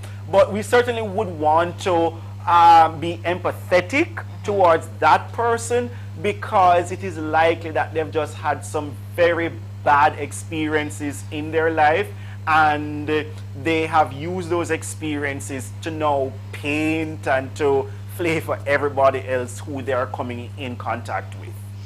Love that. So it's really important, Doc, to really look at the paradigm of these individuals. And as you rightly said, a lot of the times when these actions prevail, basically, or why it is that persons engage in such actions, they would have probably experienced it themselves. So there's a saying that says, you know, hurt people hurt people. And it's just so sad. So it's whilst it is that we're looking also at the victim in the story, a lot of the times too, we probably also need to see how we can seek out interventions for the bully as well, as a response to, you know, the bystander effect as well. I believe there is a hand. Gabby's hand is up. Gabby, go ahead. Hi, good morning again. This is just to add on, because that was well said. Every single point that I was going to bring up was already said, so thank you for that. And I do agree with the person in the chat, Marie Lisa Wright, who said, listen to both sides and take it from there. In this case, it could definitely be a projection of a bad experience, but I also want to take a twist on the situation and acknowledge exactly what you just said, was to talk to the bully as well. One of our sessions, actually, Bully Proof Kids, does focus on empowerment, and I believe it is especially important for persons with low self-esteem to understand that they are enough, they are worth it, and whenever these situations do happen to them, it may not necessarily be about them, but if it is, it does not determine their worth. It should not sway them in any way, and that they should understand that inherently they are absolutely invaluable. Wow. Go ahead, Mr. I want to Lindsay. direct to Doc. I mean, it's a thought in my head, but I would love the science to back it up. Would you say as well that there are a large number of bullies who themselves are bullies because of low self-esteem issues? Oh, absolutely. For many bullies, it's the only power they have. It's the only thing they have that gives them meaning, that gives them worth. Oftentimes, people put down other people so that they can stand higher. Wow. So if I can minimize you, then I am empowering myself. And there are people who also bully because it gives them power within the social context that they're in. So not only do they feel powerful, but they appear powerful to other people. And yes, too, sometimes it's just really a projection of a lot of the insecurities that they have, which also needs to find a place to ventilate. Certainly. We do have a final question. Thank you for that, Doc. It says, I am a justice of the peace in a school. What is my role even though I am an administrator? So I guess this is a teacher who's reaching out for some form of support in terms of how do they intervene or can provide support in such instances. Anyone can take that. Well, as a former educator myself, one of the roles that educators play, and not just educators, any adult located in the school setting, you must be that, sometimes you have to be that go-between. Sometimes when especially teenagers and young people are having it out, there is, and the emotions are all over the place, there is not much room for listening and understanding. As adults, sometimes we think that we just need to go in right away and just break it up, you know, mash it up. Yeah. But sometimes you can play that role to listen. And as the doc pointed out earlier, from both the bully side and the victim side, you may, by listening and hearing what are the facts of the situation, be able to uncover what are the root causes of whatever conflicts that exist. And having done that, you're in a better place, not just to prevent or build that understanding between them, no, to prevent that issue from recurring, but you're also able to understand and help prevent future issues as you deal with young people in that space. So understanding the parties in the situation and equation is very important as an adult. Love that. If I may, since she did highlight that she's a JP, so as a fellow JP, our role, our responsibility, our responsibilities include playing the role of mediator in many circumstances, and so as a JP, I guess your primary role would be that of a mediator. Yes. Your other role as a JP is to ensure that people's human rights and that their human rights are not being violated. And your third responsibility is to ensure that people's legal rights are not being violated, or that there are any laws that are being breached. And so you've heard about your position as an educator, but since you mentioned being a JP, I would say those would be your three primary roles: as a mediator, to underscore a person's human rights and to ensure that a person's legal rights are not being violated, and to maintain those. Love it, love it, love it. I don't know, but I hope you're taking notes. I just want to quickly reiterate some points that were made in terms of, if you know of any incidences of bullying, be it general bullying or cyberbullying, please repeat it. Type it in the chat. Dial not 911 or 119, 211. This is a hotline that is owned and operated by the Child Protection and Family Services Agency. You can dial it. Hello, we have the mechanisms in place. And for those of you within the schools, there's a restorative justice. I believe Corporal spoke about the school resource officers who are there to provide some form of support in matters like that. And if you want to take it up a notch, there's also the Ministry of Justice's Restorative Justice Program that do have trained mediators who are able to support you in any given way. And naturally, if you don't know where to call 211. When me say, what did I say? Yeah, man, dial 211. So we've really come to the end of this segment of things, and we really want to express our thanks to our expert panelists, to all of them. I mean, I'm sure you would have taken notes to Mr. Lindsay, Corporal Yuan, Gabriel Clark, Dr. McNally. Totally. We're greatly appreciative of you sharing your expertise with us. We are gonna run right now into a quick PSA video that's brought to you by the CPFSA.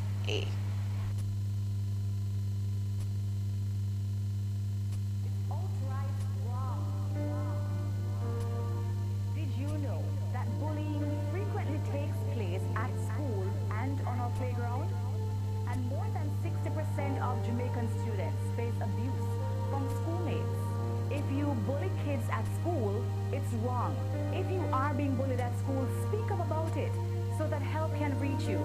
To report bullying, speak to your guidance counselor or call 888-PROTECT. It's time to ban the bullying. A message from the Child Protection and Family Services Agency, CPFSA. To be safe, to be loved, to be protected. That's every child's right, and securing that right is what we do. The Child Protection and Family Services Agency, CPFSA, we receive and investigate every report, extracting the facts, authenticating reports, and collaborating with multiple agencies to help guide the decision-making process to provide holistic care for every child at risk. In instances where the death of a child occurs, the first responders are at the scene to provide first-hand counseling to children and immediate family members who are directly affected.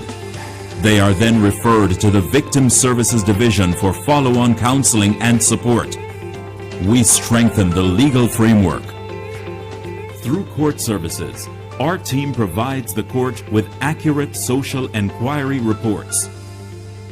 We deliver tailored interventions for each unique situation and make recommendations to the court that is in the best interest of every child. We also provide legal representation for wards of the state who are in conflict with the law. We ensure proper placement. Our team works to ensure that each placement is necessary, suitable, and in the best interest of the child. This in keeping with the UN guidelines, which speak to the necessity and suitability principles. We monitor. Our monitoring officers are in place to ensure that residential childcare facilities adhere to guidelines set out in the standards of care and do follow-up visits. They also make recommendations for immediate solution-based actions if needed. They are there to conduct investigations into any critical incident that occurs. We provide counseling. Our aim is to secure the well-being of every child and to ensure that they have a healthy and loving support unit. Through our counseling services, children and families experience transformational change that helps each child and adult live their best lives. We are the Child Protection and Family Services Agency, CPFSA, a government institution mandated by the Child Care and Protection Act and guided by the Hague Convention on the Rights of a Child. We safeguard the welfare of children who are in need of care and protection. For more information, visit our website at childprotection.gov.jm. Call 876-948-6678 or 948-284-122. Report child abuse to the National Children's Registry, NCR, 888-PROTECT, 776-8328. CPFSA, protecting the right of every child and safeguarding a future we can all be proud of. Protecting children is what we do.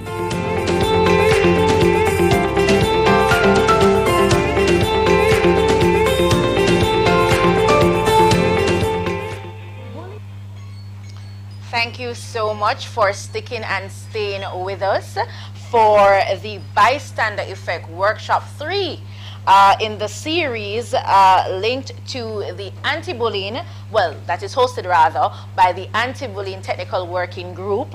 And right now we have some credit to give away. Can anybody say credit? If you listen, as Jamaicans, we know you love the credit. So we're going to be asking some questions, and of course, my able team will be telling me if it is that you are indeed the winner. So my first question, and if you have the answer, don't be a bystander. Be a participator by typing your answer in the chat. We're not working with the raise hands today, just the chat. So the first question is, the Cyber Crimes Act was published in what year? Right? The Cyber Crimes Act was published in what year? I believe Corporal Yuan spoke to that. Do we have a message? Let me check. Do we have Let me see if we have, do we have a winner? All right, let me see real quick. All right, media team, do we have a winner? So which year, let me repeat the question, which year was the Cyber Crimes Act published? Which year? I believe Corporal Yuan would have spoke to that a little earlier. Let me see if there is the answer. Now the, let's see. I hope persons are typing, you know. I'm not able to see, but my team, they're able to see if you have the correct answer. I believe we do have a winner. Let me wait so I can, you know, create excitement, yeah, for that correct answer. Let's see who it is. Dun, dun, dun, dun. And the winner is Jonalee Robertson. Jonalee Robertson. So guess what, Jonalee? We're gonna be dropping in your DM, and we're gonna be sending you the credit. Congratulations to you, Jonalee. All right, my next question is, I want you to list 2 ways in which you can participate in being an upstander. And remember, you know, those are terms that we learned today. An upstander is someone who actually finds a creative way to,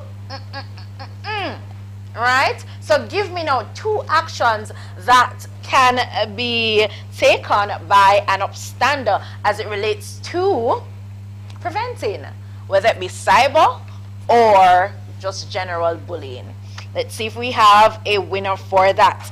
And of course, we have the prizes today. They're credits. And we know everybody loves credit, don't it? We know you love. You don't have to tell me. We know you love the credits. So let's see if we have a winner. Yes, that answer is correct. And it's 2 ways, rather. So if we have a winner, let's see who the winner is. My next winner, then I have another question. And then we will go into our breakout session where we have some...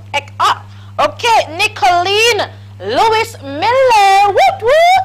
Okay, listen, if you're not rejoicing, you know, for the persons who are getting the answer. We don't want no bad man around here. We want people who are celebrating. Yeah, man, give them a round of applause in the chat. Put in the little clap emoji, you know. So Nicolene Lewis Miller, you are indeed our winner for our second trivia question. Now, my third question is, Dr. McNally spoke earlier about the bystander effect. And I want you to list one reason why persons don't actually intervene in cases of bullying. Just one reason why they don't. One reason why they don't. Let me see if you were listening. That's why I say, take your notes so you can go back to your notes, students. Yes. So let's see if we have any winner. See if we have. All right, I see it's typing. It's coming to me. We have, whoa. Okay. We have a winner. And that is Megan Hilton. And she said, because there is a cost. And we all know that just by virtue of you being an upstander, there is a cost to it. But the thing is, are you willing to pay the price to saving someone else's life? So thank you so much, guys, for participating. At this time, we are going to be segueing in our breakout segment. And we do have 6 breakout rooms. Let me just give you an overview as to what the respective rooms will be about. So room 1 will be, well, that discussion will entail the power of the bystander. Room 2 will be treating with understanding cyberbullying. Room 3, creating a culture of kindness, and we need that in Jamaica. Room 4, navigating cyberbullying. Room 5, cyber etiquette. We're going to be unlocking all of that. And room 6, managing children's digital footprint. And of course, your facilitator, room 1, will be myself, and room 2 will be Mr. Horain Linton. Room 3 will be Miss Tanisha Dilworth, and room 4, Miss Vanessa Lyons. Room 5, Miss Lawane Simpson. And last but certainly not least, room 6 will be facilitated, the session rather, will be facilitated by Miss Peter Gay Waugh. So at this time, I will allow for you to transition into your respective breakout rooms where we'll have the discussions there for about an hour.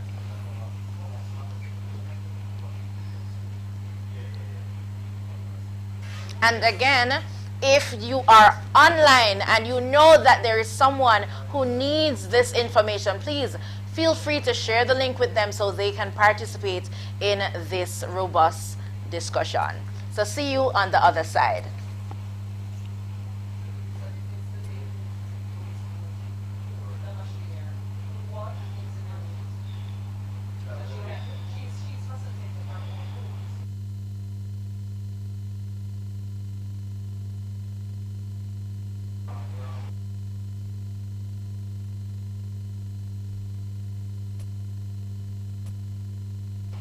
And just in case you're wondering, you will actually be manually placed in groups, so no need to be looking where to go. The team here will actually place you in the groups.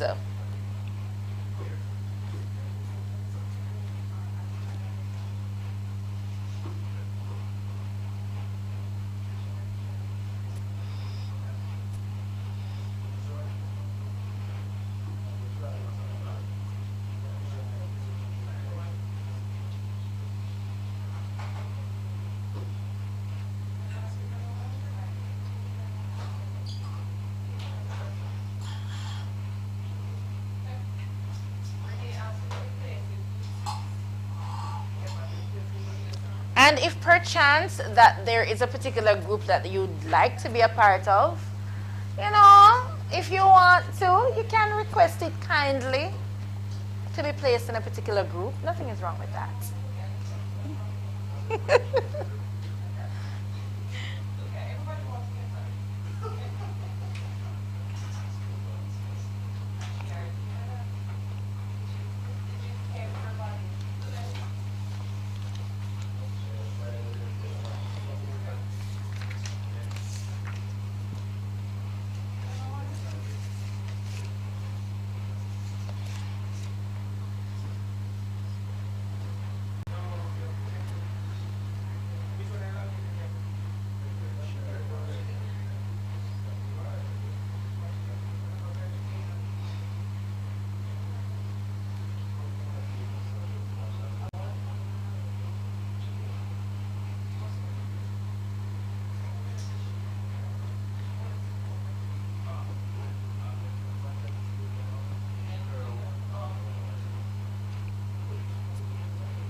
All right, and for those of you, if you're still here, you might see a prompt on your screen.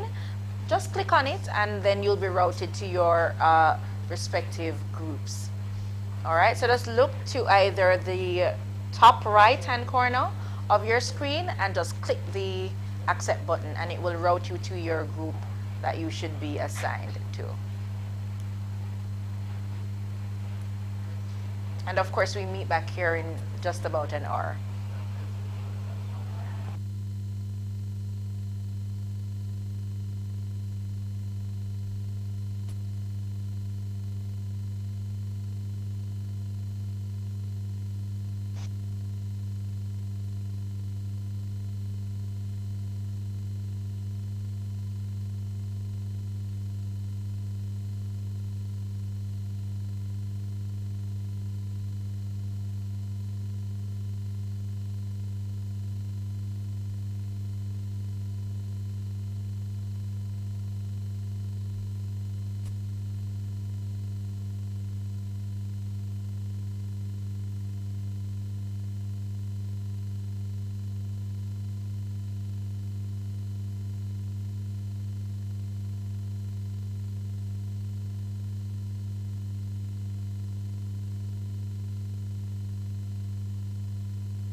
All right, so we are back. We are back. Thank you so much for joining me again. And this, of course, is Group 1. And we will be exploring today the power of the bystander. And we're going to be talking a little bit about promoting active bystandership in public spaces. Now, I have a little story here, or scenario rather, to guide the discussion today. It says, you have taken on the role of a district administrator in a major city. But before I even get into that, please confirm in the chat if you are able to hear me clearly. Just type yes real quick, and let me just confirm with my team if you are hearing me clearly. I want to ensure that we are able to participate in the discussion today. So just type in the chat if you are hearing me clearly. Media team, are they good? Just want to confirm that they're able to hear me. Ah, okay, so I'm hearing the yeses coming in. All right, awesome. So let me go back to the scenario. It says you've taken on the role of a district administrator in a major city. Several acts of violence and harassment have occurred in parks, bus stops, and subway stations in the previous year. all within proximity to your school. Both students and others of the surrounding community have been involved in these instances, which has had an adverse effect on school safety and community ties. The potential for these episodes to escalate worries you as a school administrator, and so you want to foster a culture of active bystandership among your students and faculty. You think that encouraging students and families to get involved in their communities will help reduce incidences of bullying and violence, as well as strengthen existing bonds and foster a feeling of belonging. And so this session this afternoon is going to be pretty interactive. We would have given you the scenario in terms of you being a school administrator, seeing a lot of incidences or acts of violence happening, and then you have the unique opportunity to create a culture of active bystandership. Now, one of the things that I want you to look at today is to share with us. You have the option to either raise your hand, or you have the option to type it in the chat, whatever your comment is. Now, the first question I want to ask, how can you as a school administrator, and many of you right now, you work within the school system, tell me, what do you think are some of the ways that you could promote bystandership in your own school? And I want to hear from you on that. And of course, if you have any questions, if you have any suggestions, please raise your hand or simply type it in the chat.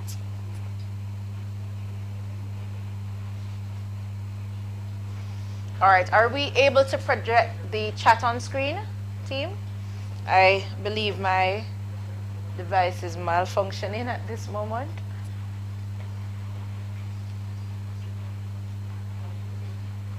If we're able to project the chat, that would be great in the event that someone is typing something.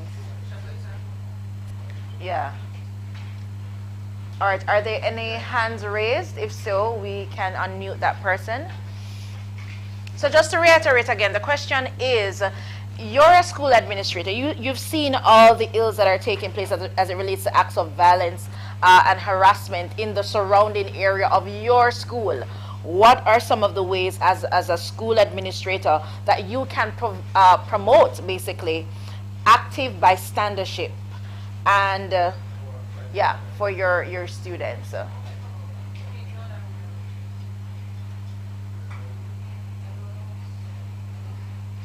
All right, so let me check real quick in the chat if I can see your responses.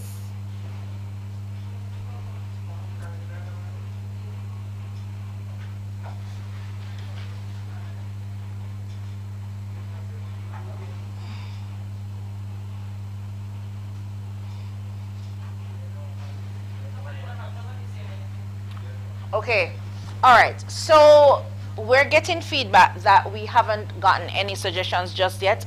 But I mean, we're all practitioners, all of us in our own right. At some point in time, we would have experienced violence acts happening.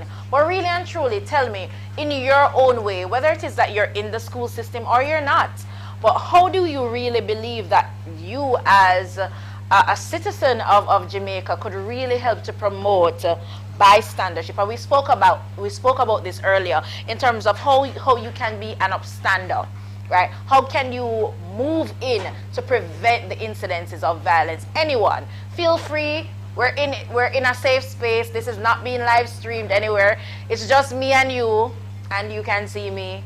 I can't see you though. But just share with me any of your suggestions real quick. I'm just going to ask the media team to bring up the chat option. Roxanne, I see your hand. Go ahead. We're unmuting you right now.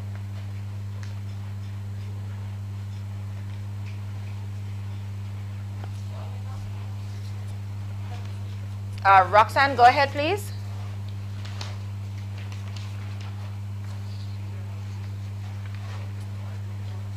Roxanne?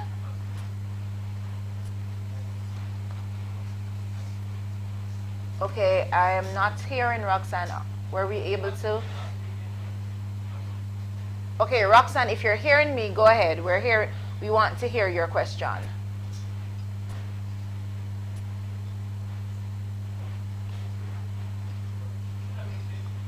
All right, I believe we're having some technical challenge. Okay, Roxanne, well, you're on mute now, but we're not hearing you. So if you're able to just speak in your mic, that would do a world of good. So we're able to hear you.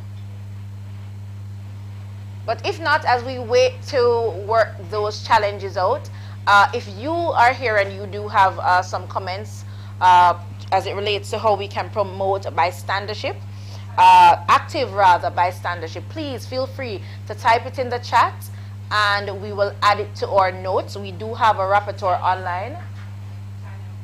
Tanya, I see your hand. Go ahead, Tanya. Hi, good afternoon. Hi, Can you afternoon. hear me okay? Perfect, go ahead. One thing that our school did this school year is, well, actually from last year to this year, is we educated our students on what upstanders and bystanders are. Okay. We felt that that was super important to differentiate between the two. And then from there, what we did is we created systems that made the upstander feel safe, because, you know, we have a culture in Jamaica about no snitching, you know? Yeah. And so we have created a safe area and person in which students are able to either shoot an email to their teacher to say, Miss, I would like to report something. And of course, it is anonymous, you know, not really so much anonymous, but anonymous to the other students, because it is a private interaction. And reporting system that we do have in place. So that way students are more willing to report incidences and be the upstanders that we want them to be. Yes. So there's that system where shooting an email and saying, Miss, I'd like to meet with you, and making it so that it's not so public for people to see. We also have an online reporting document that students are shared with. So we just used, you know, after the pandemic, we have a Google form that we created for students to be able to fill in. And of course, that is a very, very powerful tool, because now we have the official documentation of incidences. Yes. So that way we are able to now see what's happening and how can we best assist those students who are struggling. It could be that of the bully, or of course the one that is being bullied. So we do approach this with very, very delicately. We also approach it with restorative practices. So educating the bullier or the bully, and then of course those who are bullied, we provide a lot of counseling and restorative practices so that they do feel safe and not that they're going to be ridiculed for the reporting. So those are very important aspects, you know, and just changing the culture overall. That is very important to any school, and making it okay to move from being a bystander to an upstander. Tanya, I can't thank you enough for the points that you just shared, because what you're saying to me is that, and I believe Dr. McNally would have spoken about it, the environment. Many times we don't want to be the informer, but what I love about what you're doing in your school is that you're creating a safe space for persons to actually report these incidences, and I must applaud you and your institution for doing this. Equally so, you made mention that you are infusing in your system the restorative justice practices. Many times persons don't necessarily know how to resolve these issues, and so the restorative justice process really brings into play, for those of you who might not know, the victim and the offender, right, and any other personnel who might be involved in a room where they can actually walk through the incident that happened, and where possible rather, that the harm could be repaired. So I must say, Tanya, You're doing a good job. I really want to thank you for that and for sharing. And even if it is that you're here as an administrator, I do believe that these points could actually be quite applicable to you and your institution. Are there any other suggestions? I love it, by the way. Thank you so much, Daniel. Suggestions are also just, you know, my big thing is building relationships with students. Yes. That's key. Jamaica, you know, I'm born and raised Jamaican. I grew up in high school here, prep school, so I know how it is. But I've also been trained in other locations. And one of the things that I found to be very key is building a very strong foundation with your students, making them feel that what you are to them matters. What you feel about them matters. And so it is important that relationship building is at the center of building your culture, making sure that they feel that, you know, their voices are heard, that their feelings are validated. That is key. And once they feel that sense of understanding, you're going to find that students will come to you very openly and honestly. And even when they know they've made a mistake, you know, I've had students come in and go, "Miss, I know I messed up. I'm sorry. And I know I could have done things differently." And that honesty building will also occur, and that reflection. And so really making sure students don't feel that there's this line between a teacher and a student. We're all here to learn together. Yes. It's a learning institution, it's a learning environment, and we want them to feel, you know, we are kind of like the replacement parents in the day, in a sense. And so we are their guide, and we are their you know, I don't know, yeah, we're their guides, you know, yeah, we're their guides. And, you know, we want them to look up to us, but we also don't want them to feel afraid of us. And so I think it's super important that, you know, we kind of let down the walls as teachers and be able to allow them to make those mistakes and to feel that what they're going through, we understand.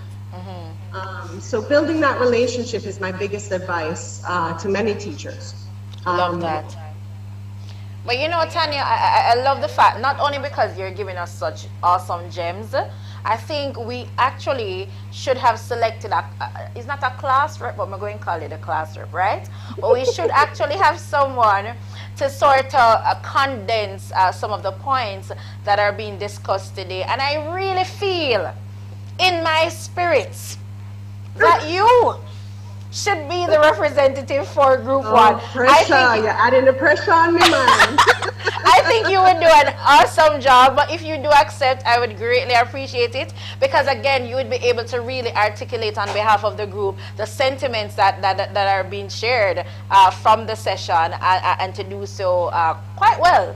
So if you would accept, it would be my great. Thank you so much. Thank you so much. And just to reiterate the point again, to build the relationship of trust, because again, being bullied or being a part of, you know, a bystander, many times Dr. McNally spoke about it, the fear factor. And so we really need to create that environment of trust and safety to allow for our students to really share with us openly the challenges that they are faced with. Are there any other suggestions? Thank you so much, Tanya, for that with regards to question 1, as to how it is that you within your school can promote active bystandership. Any other? Let me see. All right, so let me check real quick. Okay, so someone is saying the reactions are always mind-blowing, which says to me that even more public education is needed on the matter, as persons are suffering and most don't know what to do and who they can turn to for help. So true. I'm literally nodding in total agreement. Many persons, you know, find this as a challenge. But equally so, I want to also highlight that Roxanne Anderson is actually linked with the Get Safe International. She's a colleague of mine. We're both ambassadors, well, international ambassadors to the Get Safe International. And as a part of this program, we go into schools, churches, community spaces, and we really share with you how it is that you can remain safe online, and what are some practical mechanisms that you can put in place to ensure that your home, your children, your students are safe online. So Roxanne is actually recommending herself. So if you can find her in the chat, send her your DM and say, hey, we'd love for you to come and to be a part of our session to share more on the impacts of cyberbullying and how we can navigate that. So are there any other suggestions? If not, we will jump to, we do have a question? Jody's hand is up. Go ahead, Jody.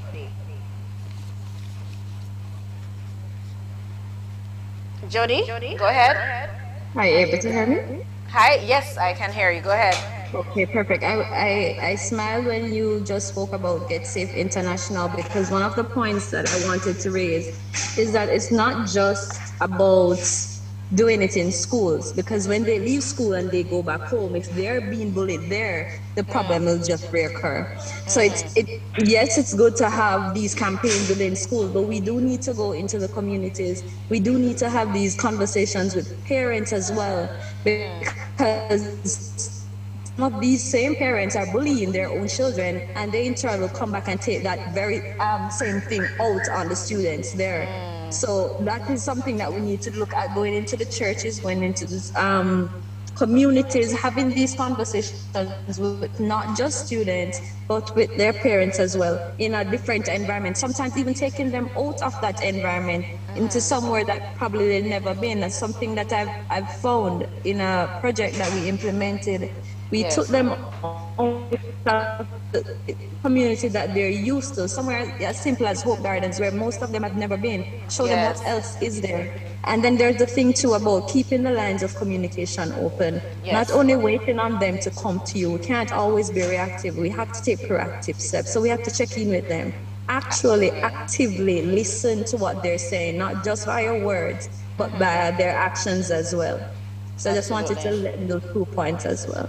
And I really love that point about building awareness, because to be honest with you, Jody, you did say, for example, going into the homes, but I think sometimes parents or even adults, let's just put it at adults or children, they are actually the perpetrators, but they don't know. Exactly. They don't know. Some actively know that they are, but some really don't know, and I believe that awareness will actually help us know, or help everyone to know, understand more intricately what it really entails. So I really want to thank you for that. And we if could you are also use some music. Let's find a way to use our music and what is popular now. Yes. To bring across our messages, whether it is the TikTok or the songs that they're singing, because once a song is catchy, it gone far and wide. So let's use what is popular now to get our messages across as well. So bullying a pen or bullying a pen can't come out. Y'all remember that, right? You know the play on the bullying a pen can't come out, right? So we're blocking it. So I love that, but the creative means is definitely some way that we could use. And I mean, at the end of the day, the creative elements really does get the attention of persons, particularly our youth as well. And I mean, anybody for that matter, once it's catchy, that's why we have TikTok. And y'all can think of some trends right now, even as we speak, right? But anyways, I don't want to talk your business, but thank you for that, Jody. Any other suggestions in terms of how we can really create this upstander culture within our institutions or even communities? I believe Kadian's hand is up. Kadian, thank you so much for chiming in. Let's hear from you. Go ahead. Kadian Murray.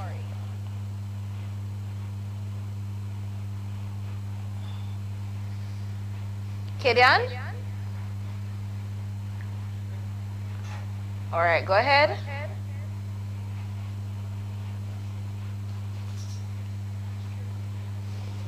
All right, so let's see. All right, so Kadian is saying teachers are to encourage students to voice their concerns. We need to bury the idea that children should be seen and not heard. When children are encouraged to think critically and safely, they will stand up for each other. So I'd love for that point to be noted by our class representative. Yes, Tanya. So just make a point of that. And I want to add also to Kadian's point that there is the Students' Council that's within the schools as the voice of students. It's always good to incorporate them. And I do have a bit of a bias to the Students' Council because I used to be the national coordinator for that program. But nonetheless, the Students' Councils, the prefects within the schools, are also really good resource students to be a part of this fight. And you're so right, Kadian. They really shouldn't, we shouldn't limit it to them just being seen and not, you know, heard. So thank you so much for that. Any other contributions to that question? If not, we'll move on to question number 2. All right, so the next question we have here is, how can you, now this is critical, how can you confront bullying and cyberbullying and encourage active bystandership in general? So this is not just limited to school or community, but just generally speaking. How do you think you can confront this as a parent, right? As an educator, right? As a guidance counselor, whoever you are in whatever capacity you serve it, how can you foster that culture in terms of encouraging persons to be active bystanders? And feel free to raise your hand or to just type your comments in the chat. And I must say, thank you for the active talkings we are going. Any other suggestions? Let's see if we have any comments. Media, please let me know if we have any raised hands in the chats. And again, just to reiterate, what are some of the possible ways? So really, in a nutshell, guys, what we're saying is this. Listen, you see it. You recognize it happening. What can you do in your own right? Remember the video that we all laughed at with the granny? And then, you know, in Jamaica we say granny instead of grandma. But you all saw where that grandmother should do her thing and it stopped, right? How can you in your own right stop things like this? It could be reporting. What are some of the ways? We would have shared them earlier. And even in your own creative way, how can we tackle this matter, generally speaking? In the chat? Okay. Any hands raised?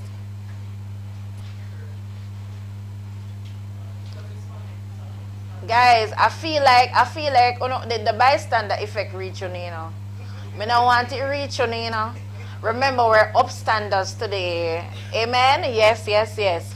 So I want you to talk. Remember, we're not live. We're you know, we want to hear from you. So do we have, let's see if we have any comments. All right. Jody. Go ahead, Jody. Okay. So there are two things. The first thing I think that we need to do, apologies if you hear anything, I'm actually on the road for work. So what is important, though we want to help you, we also have to assess the environment and the situation for safety. So yes, we may see someone in trouble, but we really should be asking ourselves, how can I help them in a safe way? Because your personal safety is also a priority. So you don't want to also put yourself at risk. Right. So that is one thing. Assessing the situation is one thing. Two, there's power in numbers. And because there is power in numbers, it's important to rally others. You know, you may need to enlist somebody to help you and to support you. So you see somebody at risk and you want to help and you want to express concern, you probably get a one or two other person. You said, you know, I saw this, let's go on there, because it's likely for you to be in a better position to help when you have other persons around you as well. Another thing is to ask the person that is being bullied to. Sometimes we don't really think about what they actually need. So from the outside, we say, okay, this is what needs to be done. Right. But Have we ever actually stopped to say, how can I help you? Do you need a help? Do you want me to stay with you? What would you like me to do? Where would you want to go? You want to go get somewhere else? It's important to ask the person at risk directly to determine what actions need to actually be taken to de-escalate the situation there. Because we may go in a particular manner trying to help, and it actually worsens the situation. You know, I love that point, Jody. You made some powerful points a while ago. One that kind of stood out to me was the power in numbers. You know, a lot of times we think that just me in my small corner, you know, you in your small corner rather, and I in mine. And we all know that little song, right? But what we're trying to create is to move away from that me kind of culture or a you culture, but rather that me and you coming together and really being a part of the solution. Because a lot of things we see perpetuated in our society, any day we decide to listen, enough is enough, it will have to stop, right? So this is, I don't want us to just think that, oh, we just do one formal workshop, right? But these are issues, guys, that it's affecting a lot of our, I've worked almost 17 years with young people, right, as a youth development specialist. And I can tell you, cyberbullying is a thing. It's a big thing. We found some students being depressed because of cyberbullying, some wanting to take their lives. As a matter of fact, you don't know if your own child isn't cutting themselves. It's a serious situation, you know. I need for us to realize that it's not just to say, oh, you know, we're malicious thing, but it's happening. It's a real thing. And it will take people a village approach. It's not a one-man thing. Because at the end of the day, you don't know people. Guys, my brethren, my sister, if your child, your brother, your sister, or even you will be a victim one of these days, it is real. And so I love that analogy you just gave, Jody, about the power in numbers, but equally so assessing the environment. Because can I tell you, sometimes we act in when I really made the situation, you know, we don't made the outcome. And sometimes when we do get the consequence, it's not something that we foresaw, but it's important that we really assess how we approach each situation. So thank you for that point. Are there any other comments? Let me check real quick if there are any other comments with regards to that. But as I said though, it's really everybody's business. Let me see now. It says, Roxanne is saying another way that we could deal with this is really to remind victims rather that they can speak up, tell somebody. We can't battle this out alone. Do not respond, as this fuels the bully's ego. And that's so true. It's like adding fuel to fire, right? And again, these are some points that were made earlier. Screenshot what it is that they sent to you and report it. Right, channel it to the cyber safety unit so that they can deal with it, or report it to the particular platform. Now, this says, for the bystander, assess the situation and get involved where it is safe to do so. If not physically safe, consider making a report to someone who is better able to address the situation.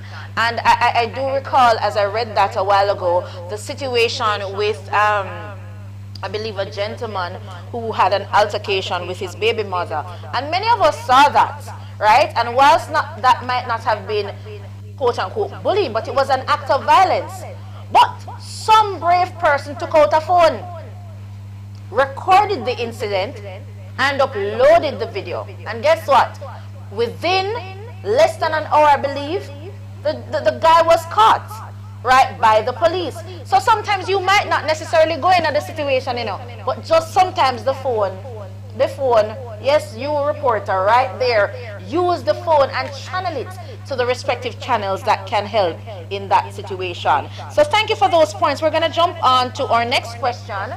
It says here, what strategies can you use to foster positive social interactions? And we all know this in Jamaica right now, it's kind of every man for themselves. But how can we really foster a culture where it's positive?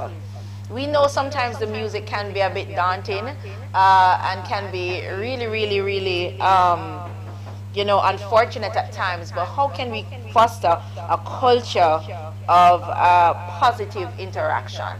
Anybody? The floor is yours. And can I say it begins with you, parents? All right? Okay, this is a comment from Jody. It says, look out for some possible indications too, okay, or indicators rather. Are there unexplained cuts, injuries? Has there been a loss of interest? Perfect point, Jody. There may be telling signs which the child is afraid to speak of. And can I tell you sometimes how we can, let me tell you something. I have a mother, you know, I'm Matlock, and as a matter of fact, today is her birthday. Happy birthday, mommy. But I have a mommy who is, I believe, Matlock 2.0. Not no passer. And I say that to say this, my mother knows when there is something wrong with me, even when me not say it. And it's not to say that my face looks sad, she just knows the cues. And I believe it was stated earlier that we need to know, have a relationship with our children. And because we have a really good mother-daughter relationship, she knows when there's anything bothering me, and she knows what to actually say or do in circumstances to tackling that. So parents, let me tell you something. Yes, you're a parent. We know that. Are you a pay the rent, the mortgage, the light bill, and all these good things? But guess what? Sometimes we have to step outside of just the authoritative role and just be a friend to our children sometimes. It's needed. And so how can we foster that now? Another thing says, Nicolee is saying, normalize being an upstander. It means when people see you, they must get nervous. Yeah? They must get nervous. Why? Because you're not going to stand for foolishness. And you're going to say something if something needs to be said. So I love that, Nicolee. Normalize being an upstander. And that's one way that you can promote positive social interaction. So people know, say, listen, no wrongdoing, no for go on when me there. As a matter of fact, people don't come to me with foolishness because they know that I'm not going to tolerate it. Right? So they'll probably go to somebody else, but not me. All right? And I like it that way. Because I believe that as a Christian as well, I do have a responsibility to do the right thing. And so the next question is, how can, and we're winding down, I just have 2 more questions. How can you work with local law enforcement, community organizations, other stakeholders to develop a comprehensive approach to preventing violence and harassment? Meaning, how you can work in your own, as a parent, as a practitioner. How do you think that you are able to support the work of other stakeholders in preventing acts of harassment or violence? How can you get involved in that? And I hear the minds are churning. No, I'm not wrong with that. I like it because it means you're thinking. Let's see if we have any comments on that just yet. Any hands raised? Media team? Not yet? All right, so we're waiting. And by the way, I want to say big up to you for, standing up, being an upstander. Yeah, love it. Love to see it. I do believe that we have one from Nicolee. Nicolee, you know, I'm going to badge you. My A student, know yourself, Nicolee. Make them have a special spot for you later. So Nicolee is saying, plan information seminars like these. Thank you so much. These sessions are needed, and I do know that the members of the CPFSA team, that they're taking notes in terms of how they can expand and have more sessions like this. So have more information seminars like these within schools, communities, and churches. And if you're a pastor or guidance counselor, hello, resource people there. CPFSA persons are here. The Get Safe International ambassadors are here to support you. Law enforcement officers. I believe, you know, we had Corporal Yuan who was here. We had psychologist Dr. McNally who was here. And we had also youth development practitioner Mr. Lindsay who was here. Bullyproof Kids Gabby was here as well to really support you. So we're hearing it. Have more seminars like this, but what else? I just that? You stop right there, so? Run out of ideas already? I mean, I think so. So what else can we institute? Let's see. And if you're a pastor, guidance counselor, teacher, principal, hello, reach out to persons. If you alone can't do it, you know, remember, it takes a village, and we're taking that village approach right now. All right. Any other hands raised? All right. No. So we're winding down real nicely. I'll look out for any other comments. Last question is, what resources? No. We know that where resources are concerned, we can't do that without little chupans, right? And resources could also, doesn't have to be just money, but resources could mean human resource, meaning people, right, to tackle a particular matter. So, what resources and training programs can you provide to students and staff to promote active bystandership and community engagement? So in your own right, what resources and training programs can you provide to students and staff to promote active bystandership and community engagement? And we would have touched on some of this earlier, where it was recommended that persons created that atmosphere of safety, right, where you actually have your respective sessions to really bolster this kind of initiative. So again, what are the resources? Is it that you plan to do it, you see the need in your community? Maybe it is that your school is in a volatile area. Are you gonna turn a blind eye knowing that this is affecting your school? Can I tell you the story for those of you who go to Sunday school or you go to church? Nothing wrong with that. Esther, and some of you might know this story. Esther was called to the kingdom, but guess what? The Jews were being persecuted. And our uncle said to her, said, listen, Esther, let me tell you something. Let me give you this in the patois version. Yeah, man, this is my version, Ruth version. So Ruth's version is this. Mordecai looked at Esther and said, listen, sister, let me tell you something. Not because you're a queen, it means that you're going to be exempt. Because after them wipe out all of your people, they're coming for you next. And many of us, we turn a blind eye. Why? Because our part of the ship is not sinking yet. But can I tell you, once there is a hole in the ship, one day, the whole ship will sink. Because somebody said it's not my problem. And if we want Jamaica to be the place to live, work, raise families, do business, it's our time to really make some changes. Look at that man in the mirror, man. Look at the woman in the mirror. And let's identify some real practical approaches in terms of how we can rally resources and programs to promote the bystandership and community engagement. Any suggestion on that? Do we have any comments in the chat? I realize we're at 60 persons now, so we're growing. That's nice. Come on, 60 persons. 61. Listen, you see 61 it reached now, you know, that means that things are going for we now. So guys, come on, last question. What are some of the resources and training programs that we can provide to students and staff to support the bystandership? And if there's any approach that you have will work for you, we want to know about to be selfish, share with us so we can also use it as a best practice. Any hands raised? Roxanne, go ahead. Let me see if I can finally hear you. Roxanne, go ahead. Fingers crossed, Roxanne. Let's see if we can hear you. Boy, Roxanne, it doesn't appear that your mic wants you to be great today. All right, anybody wants to jump in before Roxanne? If not, Roxanne, just type. So Nicolene, thank you, Nicolene. You see that's why I said Nicolene, I'm a star student. Nicolene says conflict resolution as a bystander. And Nicolene, you want to unmute and just kind of expound a little bit what you mean about the conflict resolution aspect for the bystander? Media team, just going to ask you to unmute Nicolene, please.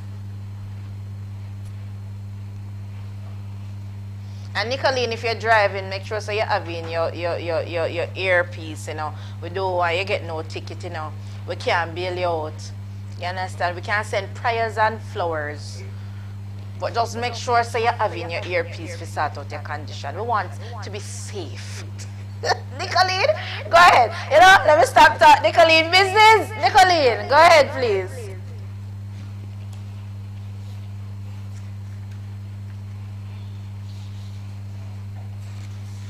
All right, we're not hearing Nicolene, so maybe it is that she would have sent her response in the chat. Let me see real quick. Were we able to unmute her?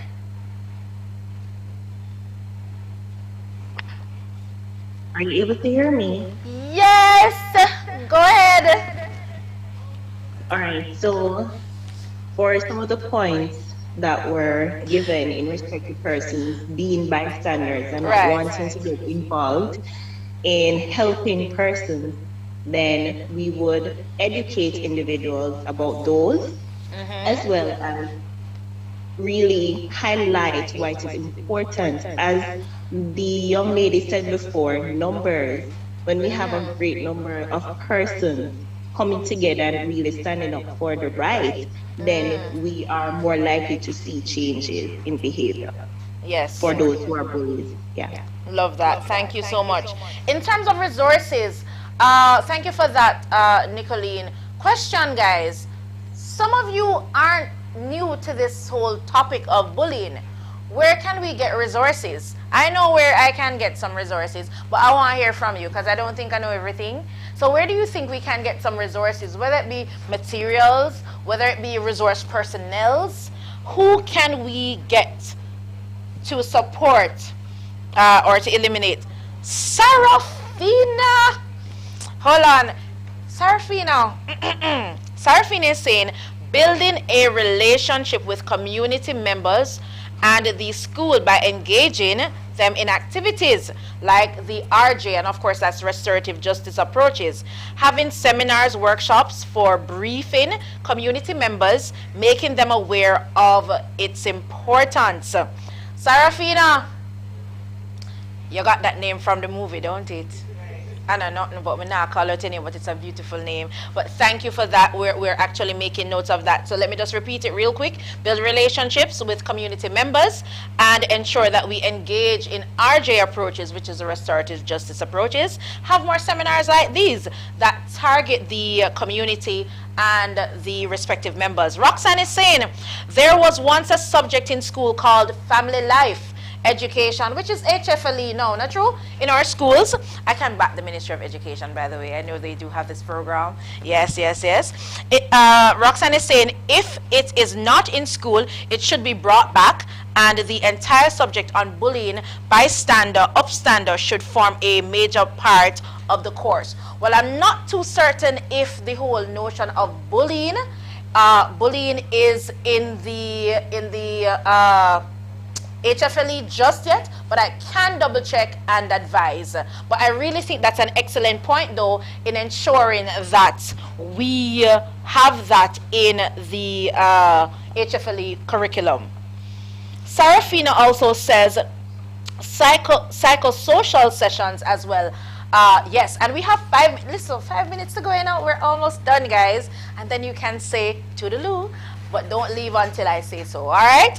But Sarafina is saying psychosocial sessions as well. And I believe Dr. McNally spoke earlier about the victims, but he equally looked at the perpetrator. And many times the perpetrator might have childhood traumas that would cause them to become, you know, the bully. And sometimes it's not only just good to focus on the bullied, but rather the bully, right? And to find out what's really happening upstairs. Is it that you feel that this is a way to enforce your dominance over somebody that makes you ultimately feel better about yourself? Is it that you're suffering from low self-esteem and that's why you want persons to respect you? Assessing people's paradigm, how they see the world, why they see the world the way they do, is pretty critical. And I do agree with that point, Sarafina, that the psychosocial sessions are needed. And the question is, we need to ask ourselves, are we the bully?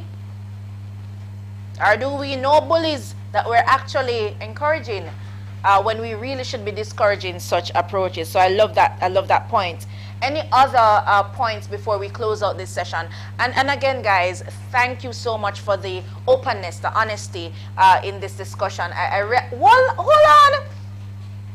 We're at 71 persons. Come on. We must can squeeze in 2 more points before we go. Janique, yes, next star student is saying, incorporating the use of arts to help our young people in channeling their energies and expressing themselves. Excellent point, Janique. Totally love that point. And art really is an expression that instead of you take it out on people, go take it out in the drum. Go take it out in a painting. Yeah, man. The anger. Yeah, no, it's true. It may seem funny, but can I tell you, we really need to help people to find healthy ways to channel their anger, right? We're not going to tell nobody if you got thump no wall or all this. No, nobody with that. Go paint. Go exercise, right? There are healthy ways in treating with it. Nicolene is saying, peer counselors, ambassadors, children gravitate more to their peers. I love that point. So it's really the peer-to-peer approach. So I do know that there's a National Peer Counselors Association. I used to facilitate sessions for them. They do have the National Peer Counseling Association, but I do believe we need more peer counselors in our school, and we do need student counselors who are willing. And remember, there are 2 different roles, by the way. The student counselors are advocates. The peer counselors are really encouragers, really. Just basic, they provide basic encouragement and referrals to the guidance counselor if they need further help. Mary Angela is saying, question, how do third parties interact with bullies if they know the bully is a bully to one person but a super Christian to others? Wow. Okay, that's a critical question.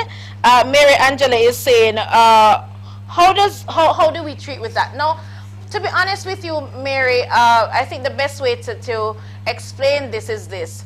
And I have 1 minute, so let me see how best I can answer you. It's really awareness is going to be critical. Self-awareness is critical. A lot of times people are bullies and they don't know that they are bullies until they are exposed to knowledge that will bring them into that understanding. And if they do know that they are a bully and they continue to be a bully, what is important to ask now, what kind of intervention can we get for this person so that they are able to see the harm that they are causing to others and really to cease and desist from this kind of action. And with that being said, I believe we have now come to the end of our session. Don't leave just yet. We're not yet finished. We do have some final points, as I'm going to ask the representative from the respective groups to give a quick overview. I believe they have, 5 minutes each? Okay, so we're waiting Recording in progress. So we're waiting now. Welcome back. If you were in a breakout room, welcome back. I must say big ups to Group 1, the best group in the building. I'm biased, by the way, that was my group. So welcome back. We are almost at the end of our session, but I don't want you to leave just yet, because we do have persons who will be giving us some synopsis of what would have been discussed in the 6 groups. So just give us a little time. And so Group 1, are we able to go to the... Oh, all right. So we have a quick video that we're going to go to right now as we load the participants back in the room. So stick and stay with us.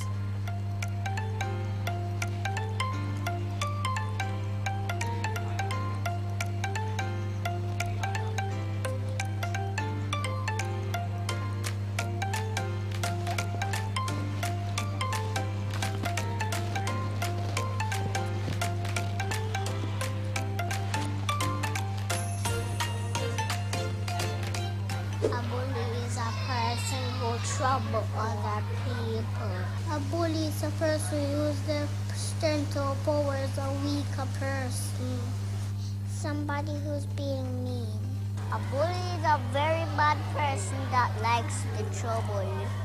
It's someone that hurts someone's feelings. They push you and try to hurt you.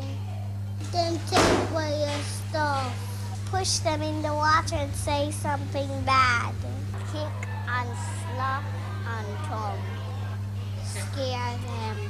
They do not cheer. Talking to them about bullying is not nice. You can take them away from the bullies. I would say stop. You say to the bullies, stop. We can be friends. We're just human. Tell them to stop it. Sad and angry and mad. Timid. Hurt. Hungry. Sad. You feel sad. Really sorry. Maybe they just want to be cool and they want to be strong when they grow up. Because they're mean? Because they do it over and over all the time. I would probably like try and go to them and stop them. Yeah, you could always pick her up and make her happy again. If they are on the floor, I can use my hand and help them. I fight them back. Give the things back. Your teachers, like a principal, my mommy, tell your parents. And you should probably tell an adult or your teacher.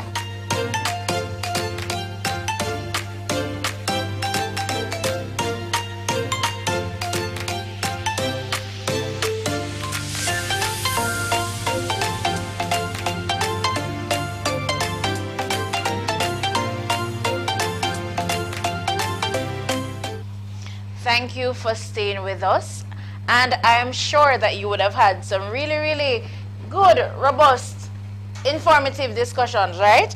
But right now, we're going to go into allowing each group to just do a 5-minute overview of what the points were, the major points were in your discussion. I believe for group 1, which is the best group, by the way, hint, hint, yeah.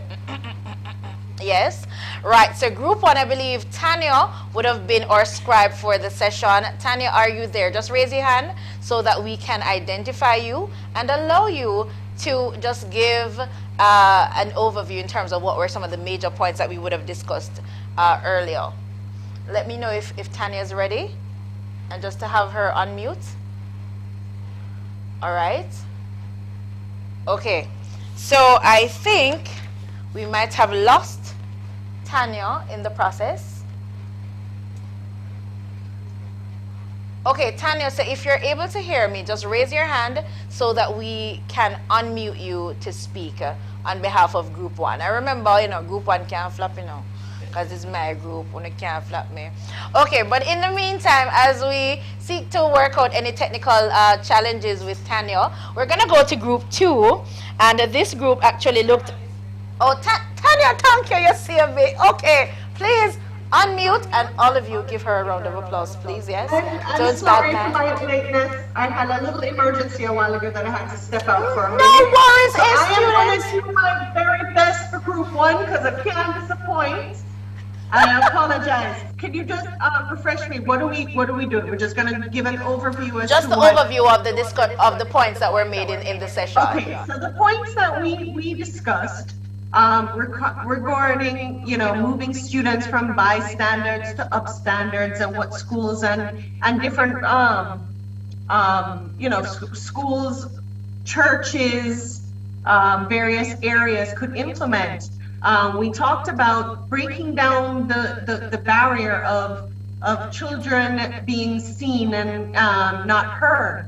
You know, we want to make sure that our kids feel safe in being able to talk up and to be able to find that safe person to make a report and to be able to, you know, change the culture of our environment about, you know, people being informers.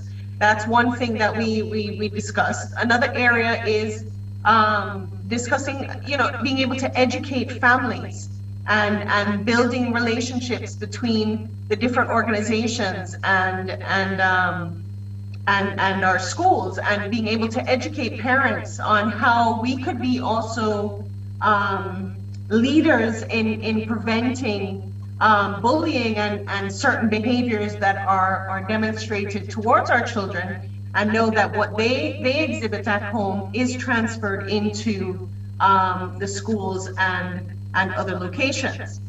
Another part that we discussed is different strategies of how to change our culture of practicing more restorative justice strategies and helping students to acknowledge when they are wrong and being able to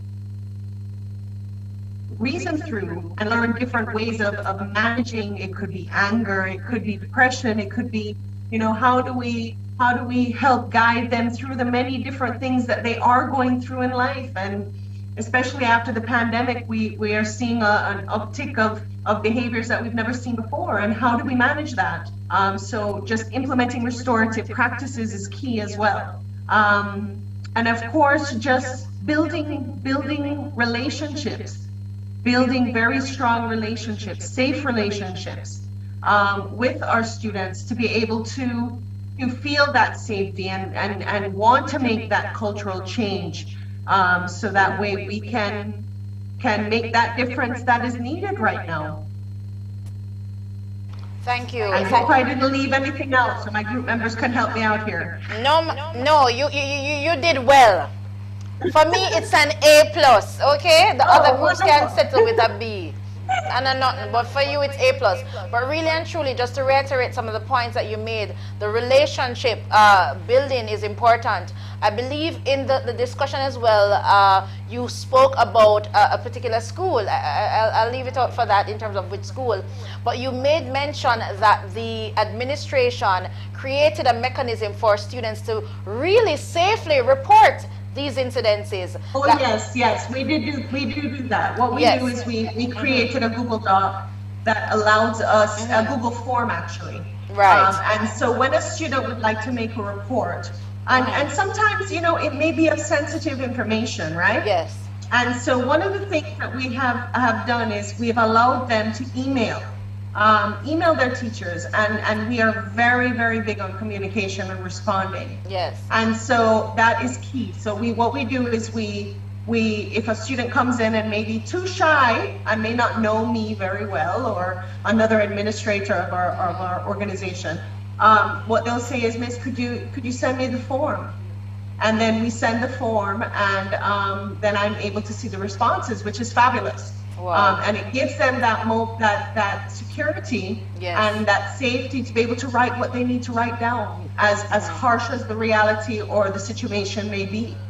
Yeah. And so that's also a very good place to begin. And I think that you know, we have to bank on technology, and technology can, you know, it has its pluses and minuses, but you know, I have found that this has been extremely helpful. So another one of our representatives also spoke about checking in. One thing that we also do is to do a check-in at the end of every term. I think it's very important. We do have form teachers for a reason, and I think form teachers are a good first point of contact for a lot of students. Yes. And so doing those check-ins, whether it be weekly, monthly, or even semester based or term based, is going to be key, because then it gives the school, the administration, a good idea of where students are really at. Yes. Are they feeling as if your culture is safe? I think data drives a lot of information. And so even though we walk around and we see and we observe and we look, We may not know what's going on deep down inside.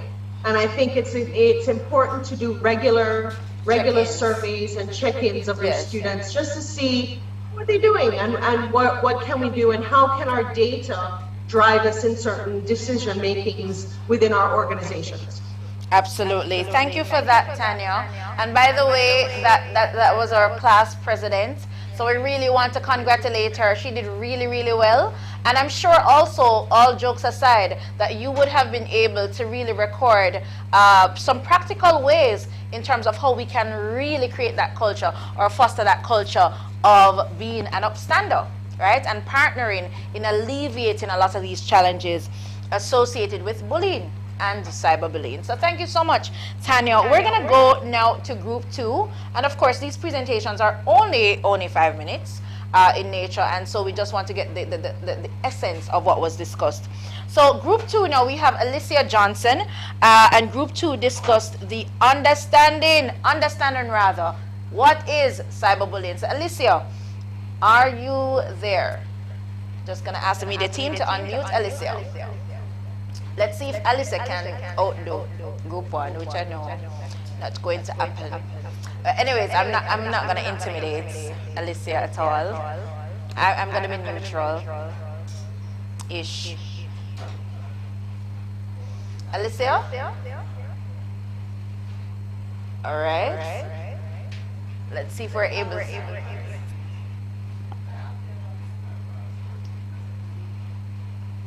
Or maybe it might, okay.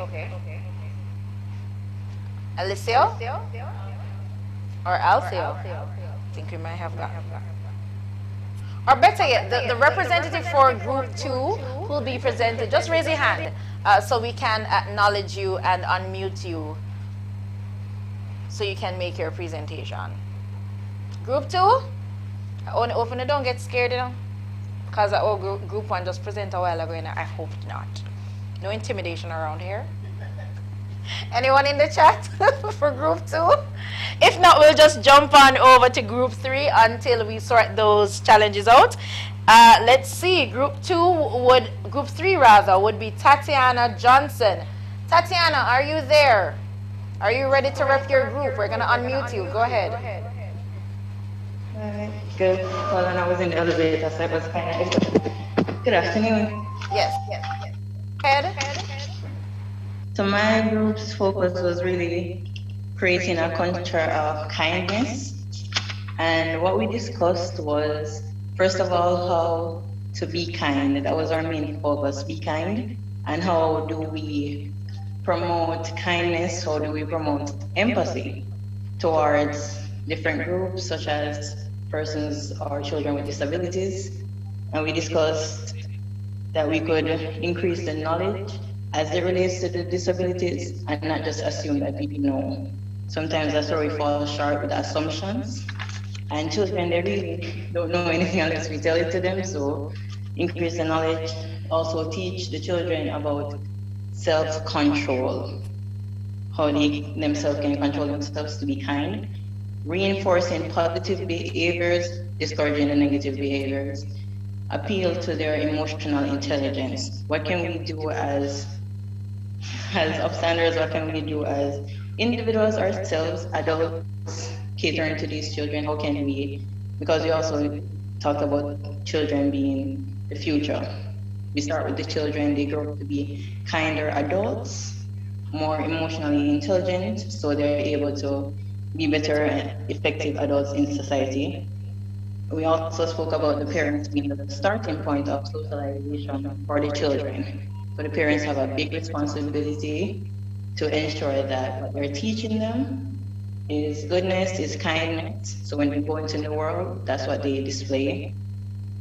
We talk about how we could improve kindness, and we spoke about Make Kindness Go Viral initiative that we could take, seeing that we're in the digital age. So we could also hop on that. How do we teach kindness in schools? We spoke about the drama productions, videos, stories, songs, just to get the children involved. And you know, you do it at a level that they can understand, each child can understand. really just using technology, social media, everything to our advantage to promote positive behaviors and kindness. And the long-term benefits of creating a culture of kindness is really to, we have citizens that, they would leave the country because of the state or so. When we promote a culture of kindness, they're able to see that, okay, this is a country I want to live in. Kinder individuals, you're more appreciated when you're feeling down, or if you feel as though there's something wrong, you have someone on your side. So that's it. Thank you. Thank you so much for that, Tatiana. And I want to reiterate to the team, she actually gave a really good suggestion, make kindness go viral. I believe it's a campaign that they would have spoken about, and equally how we can use dramatization in terms of reinforcing some of these points. Tatiana, you get me attention. Maybe we move you from a B plus to an A, but don't worry yourself. Group 1 still get A plus, all right? Well, excellent points. Thank you so much for that, Tatiana. We're going to move on now to Group 4. And our Group 4 presenter is Jonna Lee Robertson and Kadian. Is this Seranash? I hope I did not butcher your name a while ago. But we have Jonna Lee Robertson and Kadian Seranash. So, team, it's over to you. Hi, everybody. Good afternoon. Hi. All right. So for our group, we are jointly presenting on how we can manage the footprints, how we can assist parents, whether it is through strategies or resources, and then also the possible impacts of cyberbullying or internet harassment on teenagers. So I'll start off by looking at some ways how parents and caregivers can navigate these waters. So for example, we spoke about primarily communication. It's very, very important that we're having conversations with our children, with persons who are in our care. We want to express to them, let them know exactly what cyberbullying is and to know our position on it. This is important because through open and honest dialogue with our children, we can then caution them. So they'll know what it is, they'll know how to respond. Because the truth is, we might not be able to prevent them from using social media. They're going to be within the social media space. So then teaching them how to navigate, knowing what to look for and what not to do. In addition to having these dialogues, the communication, we also want to focus on building the self-esteem of our children, because this is important. Now, when you are built, it's a little harder for somebody to break you. And when they come to you with negativity, your response is more of, I pity you, rather than I want to retaliate to you. So that's something that's important. We also thought of creative ways within the family, so we can have like family meetings at a set day or evening, and then we can choose topics that we want our children to be aware of, assign different speaker for each topic. So for example, this Friday evening we're going to talk about cyberbullying. Mary, you're a presenter, so you want to do some research. You tell them what you want them to come and share with the other members of the family, and then it can go from there. It's also good to have creative posters, within the home, speaking of kindness, because what's important for us is, finding value in treating human beings with respect, care, and dignity. And once you do that, then you will not have any need to treat persons in a derogatory way that is going to detract from their value or their worth as individuals. As it relates to another thing that we can do is we can establish boundaries at home. That's important. We can also ensure that we probably limit social media from the phone, so we can have a computer at home where they can use social media. It's going to be hard to tell them not to use it, but not to use it on your phones, because the phones are mobile. They can be everywhere at any time. They can have it in the room when you're asleep. So you want to block it from the actual phone, but allow them to access it on the computer, which is more in a central location, so you can somehow provide oversight or guidance. If you also have an open channel of communication, they're going to feel comfortable coming to you and sharing, some things that they might have seen or heard. The next part of my presentation is as it relates to the long-term emotional impact of cyberbullying or internet harassment on your child. We're looking at things like anxiety, stress, depression, low self-esteem, which is again why those conversations or communication are important. We have extreme cases where our children become suicidal. So these are thoughts, your brain is what is needed to function well at school. And if you are depressed or if you're anxious, it's certainly going to affect your academic performance. So those are two things, or quite a number of the emotional impacts. So I'm going to turn over now to Kadian, who will continue with our group's presentation. Hi as well. So also regarding to self-esteem, I think that self-esteem is one of the biggest things that will help to boost a lot of us from not retaliating to the whole peer pressure or the things that are being said on social media about yourself. By doing so now, you have to recognize what you're good at completely. You have to build positive relationship, be kind to yourself, learn to be assertive and say no, because most of the time when we have low self-esteem, we tend to say yes to everything, even though deep down in ourselves we want to say no. So learn to say no and also give yourself challenges. The things that you can also do to deal with cyberbullying is also not to retaliate or write nasty posts that a person has responded. You understand? You can ignore what they have said. Try to take the rude comment, try not to take rude comment personally. If somebody say you post something online and you say that I am going to be a doctor and somebody say you can't do that, you can also use that to motivate you as well to push towards your dream. Also make a 30-second rules. Do not reread the offense that person have also commented about you, and also block and report what this person have done on social media about you. Not on social media only, but person can say things otherwise. Okay. I'm not sure if we lost Kadian. Or are you finished? Kadian? Alright, I believe we might have lost Kadian from group 4. But I wanted just to reiterate some of the critical points that came out. I absolutely love the idea of the just went out a while ago. Okay, go ahead. All right, awesome. Yeah, that was my my last 2 sentences regarding to that. All right, thanks so much, group 4. Can I say you guys, now go on. As a matter of fact, I think the family meeting / conference, that idea was absolutely brilliant, where you as parents, you can encourage your children to do their own research and to be a presenter. Like, that's pretty cool, right? I absolutely love that idea. And you know this point. One more thing, what we can also do to help to boost, the child can also build a platform in which they can have a group of persons who post positive things about others, so they can help others out there who are going through the same problem as well. Absolutely. Thank you so much for that. Thanks so much, group 4. We're running quickly now to group 5 and then group 6. I believe group 5 is represented by Patience. I'm going to pronounce the latter part of the name. I believe this is Alonge. Is this Dr. Patience Alonge? If memory serves, I'm not going to pronounce your maiden name, Doc. It's just as alphabet Bazwaye. ABC. Thank you. All right. For group 5, we had an excellent facilitator, Miss Simpson.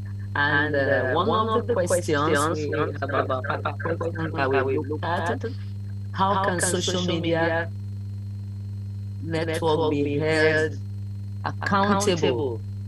How can the persons be held accountable for what is being posted? All right?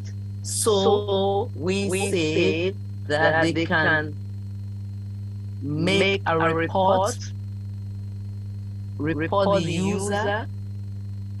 There's a spot for Instagram, Facebook, where you can make reports. And once that report is made, definitely it will go to those who are in charge of the social media network, who will be able to then identify the person And hopefully, in identifying that particular individual, they should be able, because that is how you can fight. We were talking about the same way you have police. You know, you have police in the community, you have police in the land. So internet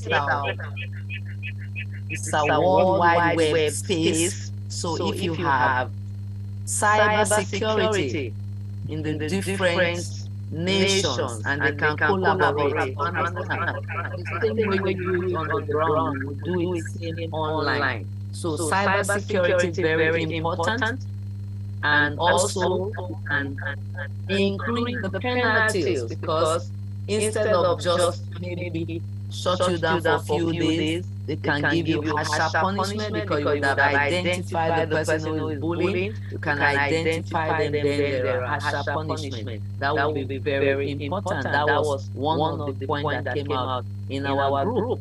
So the next part was the consequences.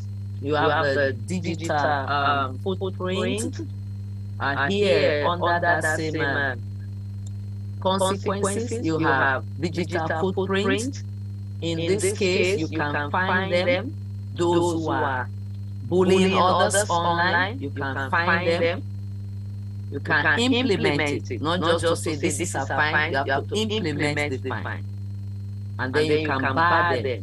And then another point that came out was name and shame them. That is to say, you publish their name, you show their profile picture, and guess what? We don't really, nobody really wants this kind of a digital footprint, you know, because it's going to go with you for a very long time. It's like a lifetime. Even if you delete it, it's still there. Somebody can dig it out. So, basically. So, a next point here, we say do not share personal information online, okay? Do not share your personal information online. That's the way to protect yourself. Be respectful of others. Generally, your comments, your sharing, you should give the correct information. All right? Give the correct information at all times. And then how can students protect themselves? Students who are children are using the internet. How can they protect themselves? Let an adult monitor what they are doing. And once an adult is their parents, teacher, anybody else, could monitor them and guide them. And in that case, the child is protected. And also, you encourage the child not to share personal information online and not to accept requests from strangers. It's just the same way say don't talk to strangers. And then when you are online, you also should be careful who you befriend and who befriend you. They might be asking you to be their friend and tell you how you look nice and whatever. If you don't know them, don't accept their friend request. So we encourage students. Then the common mistakes we make will be making our account public, you know. You make your account public and everybody can see what you have, everybody can read about you. The way to correct that or to avoid it is to privatize your information, make it private so that only your friends, only those who are your friends will have access to your account, to your information that you place online. And then another thing we say, share less, you know. Sometimes share less is better than share the wrong information. Just put the right information there, share less. I think that is basically, we have more points, but we have to just give you some of it. I really appreciate that, Dr. Alonge. Really some comprehensive points. I'm sure persons have made notes of them. And of course, if you were wondering, the topic that they discussed was cyber etiquette. And Doc would have given us some really practical ways in terms of managing our social media accounts and even our digital footprint in terms of how to protect ourselves online. Thank you so much, Mrs. Alonge. And we are at the last and final group. Oh, say group 6 is coming very good. They might come good and great, yes? So they would have looked at managing children's digital footprint. And of course, the facilitator would have been Miss Peter Gay Waugh. Let me tell you now, the presenter for this group would be Miss Nicole Williams. Nicole, are you there? Hi, good afternoon, everyone. I'm here. Can you hear me? Afternoon, if we can hear you, go ahead.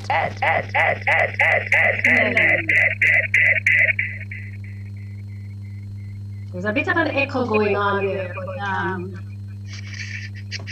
going to try as best to work around that. All right, so I'm representing Group 6, and today we looked at managing children's digital footprint. The first question we asked ourselves was, what is a digital footprint? And as we realized, or as we came to, with our discussion with our facilitator, we said our digital footprint is basically our digital character. We realized that this character influences and has the potential to influence a lot of things going forward in our life, in the present and forward in our life. We asked some critical questions concerning this topic. The first question we asked was, how can we monitor our children's digital character, having realized that the digital footprint is the digital character? We spoke at length about some of the new apps that exist now in terms of being able to control what children are privy to, the sites that they may find themselves on. And we understand as well that a child, of course, is of a certain developmental stage and may not be able to understand and filter out and take the sense from the nonsense that they are being exposed to.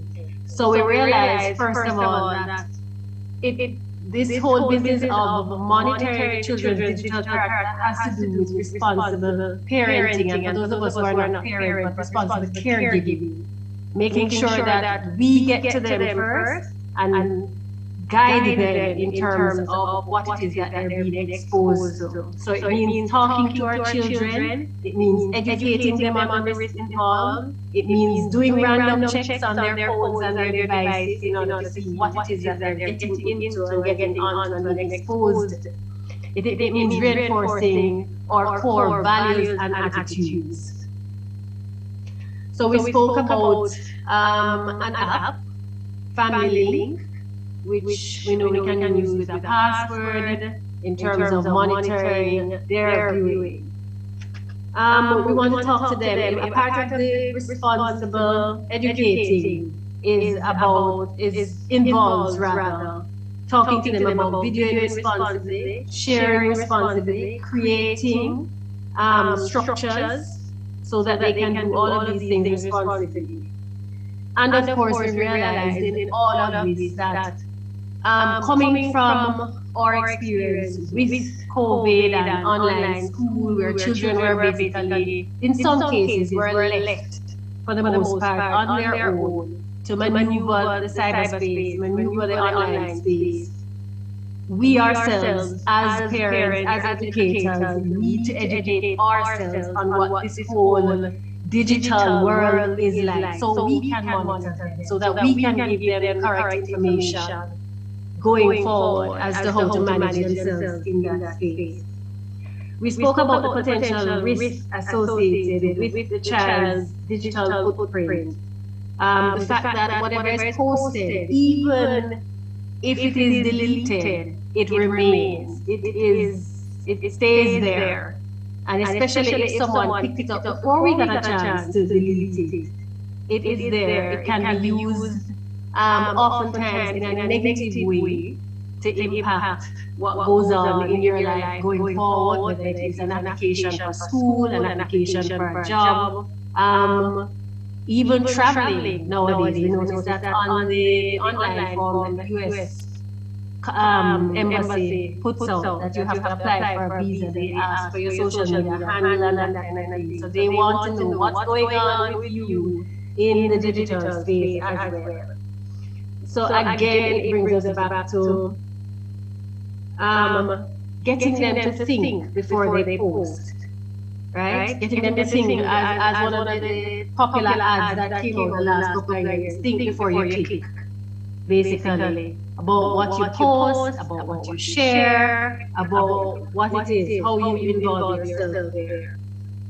Looking at what kind of sites, holding ourselves responsible too for how we expose our children. I mean, we're talking about educating children, but many of us as adults make the same mistakes. We expose ourselves unduly. Some of us, there's not a moment in our life that doesn't go by that's not being shared on social media. People know where we sleep, eat, where we went, and that sort of thing, and that is putting ourselves at risk. And if we are parents or if we have children in our midst, we're also overly exposing these children too. So we went on then to how can educators teach children about managing their digital footprints. And one of the first things we thought of is getting expertise help, getting people who have the know-how in terms of partnering with organizations and people who have the know-how in terms of navigating the social media. I know the JCF has their program, and also the JDF has a program through their Cyber Command Center that you can get information in terms of navigating that space and precautions that you can take. Using, of course, your standard media, forms of media, so your pamphlets, your PowerPoint. At schools, we can have days dedicated to informing our children about risks and the responsibilities. Talking about terms such as trolling, getting them introduced, and understanding what those things mean and how it can affect them. And of course, emphasizing respect, responsibility, empathy, and just general emotional intelligence when it comes to sharing online. So we're getting them to empower, to manage, empowering our children to manage themselves online, and empowering our caregivers to be aware of the risks and to be consistent with their supervision. Right? We looked at also at the common mistakes that we make as adults or as parents.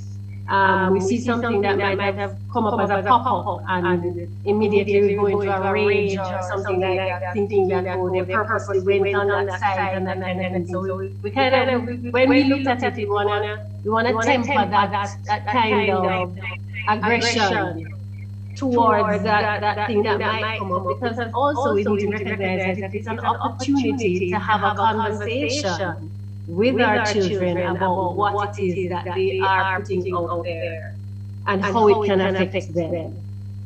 And of course, the tools, we spoke about tools again, but pretty much we want our children to understand that. I'm gonna give you 30 seconds because you're over time, you lose marks.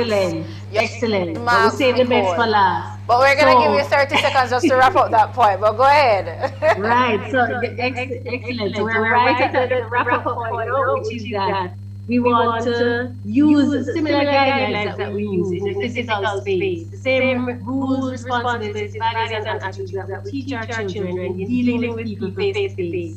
It's the same. It's almost the same in dealing with the online space as well, with the digital footprint, which is our digital character. If yourself, your parents, your family, your friends would not be proud of you, carried on in a particular way in the physical space, chances are that they would be proud of that in the digital space as well. So we want to keep that in mind and to help them to hold themselves accountable before they share anything digitally. Wow. So I changed my mind, Nicole. You see, because of how you ended a while ago within the 30 seconds, I'm now going to take off your mask, the masks. You're good. Make it stay. But thank you so much for repping your group so well, Nicole, in terms of sharing with us in terms of how we can manage our children's digital footprints. And it's not just for the children, it's for us as adults as well. And we are now at the end of our Bystander Effect workshop. Can you imagine? You know, I know some of you are used to the 5 o'clock ending, but down here at CPFSA, we're not on that, okay? We're about working with time, on time, and make sure that everything is done in tie, right? Not true. But really want to thank you all for joining. Thank you for those who participated by sharing your sentiments. Thank you for those who stayed with us for the respective information. Thank you for those who asked questions today. And certainly, we really want to recommend and to encourage you to not be a bystander anymore. Today you have been baptized with information, and so like the Lord said to his disciples in Matthew 28 and 19, I want you to go ye therefore into all the world, in physically and also online, and ensure that you are no longer a bystander but an upstander that will be a hero in the fight against bullying and cyberbullying. With that being said, I'm your host, Ruth Lawrence, youth specialist. And certainly, it was a pleasure sharing my day with you. So with that being said, kudos, big up yourself, walk good, and thank you for joining us. God bless. It's not cool. It's not fun. It's outright wrong. Did you know that bullying frequently takes place at school and on our playground? And more than 60% of Jamaican students face abuse from schoolmates. If you bully kids at school, it's wrong. If you are being bullied at school, speak up about it so that help can reach you. To report bullying, speak to your guidance counselor or call 888-PROTECT. It's time to ban the bullying. A message from the Child Protection and Family Services Agency, CPFSA.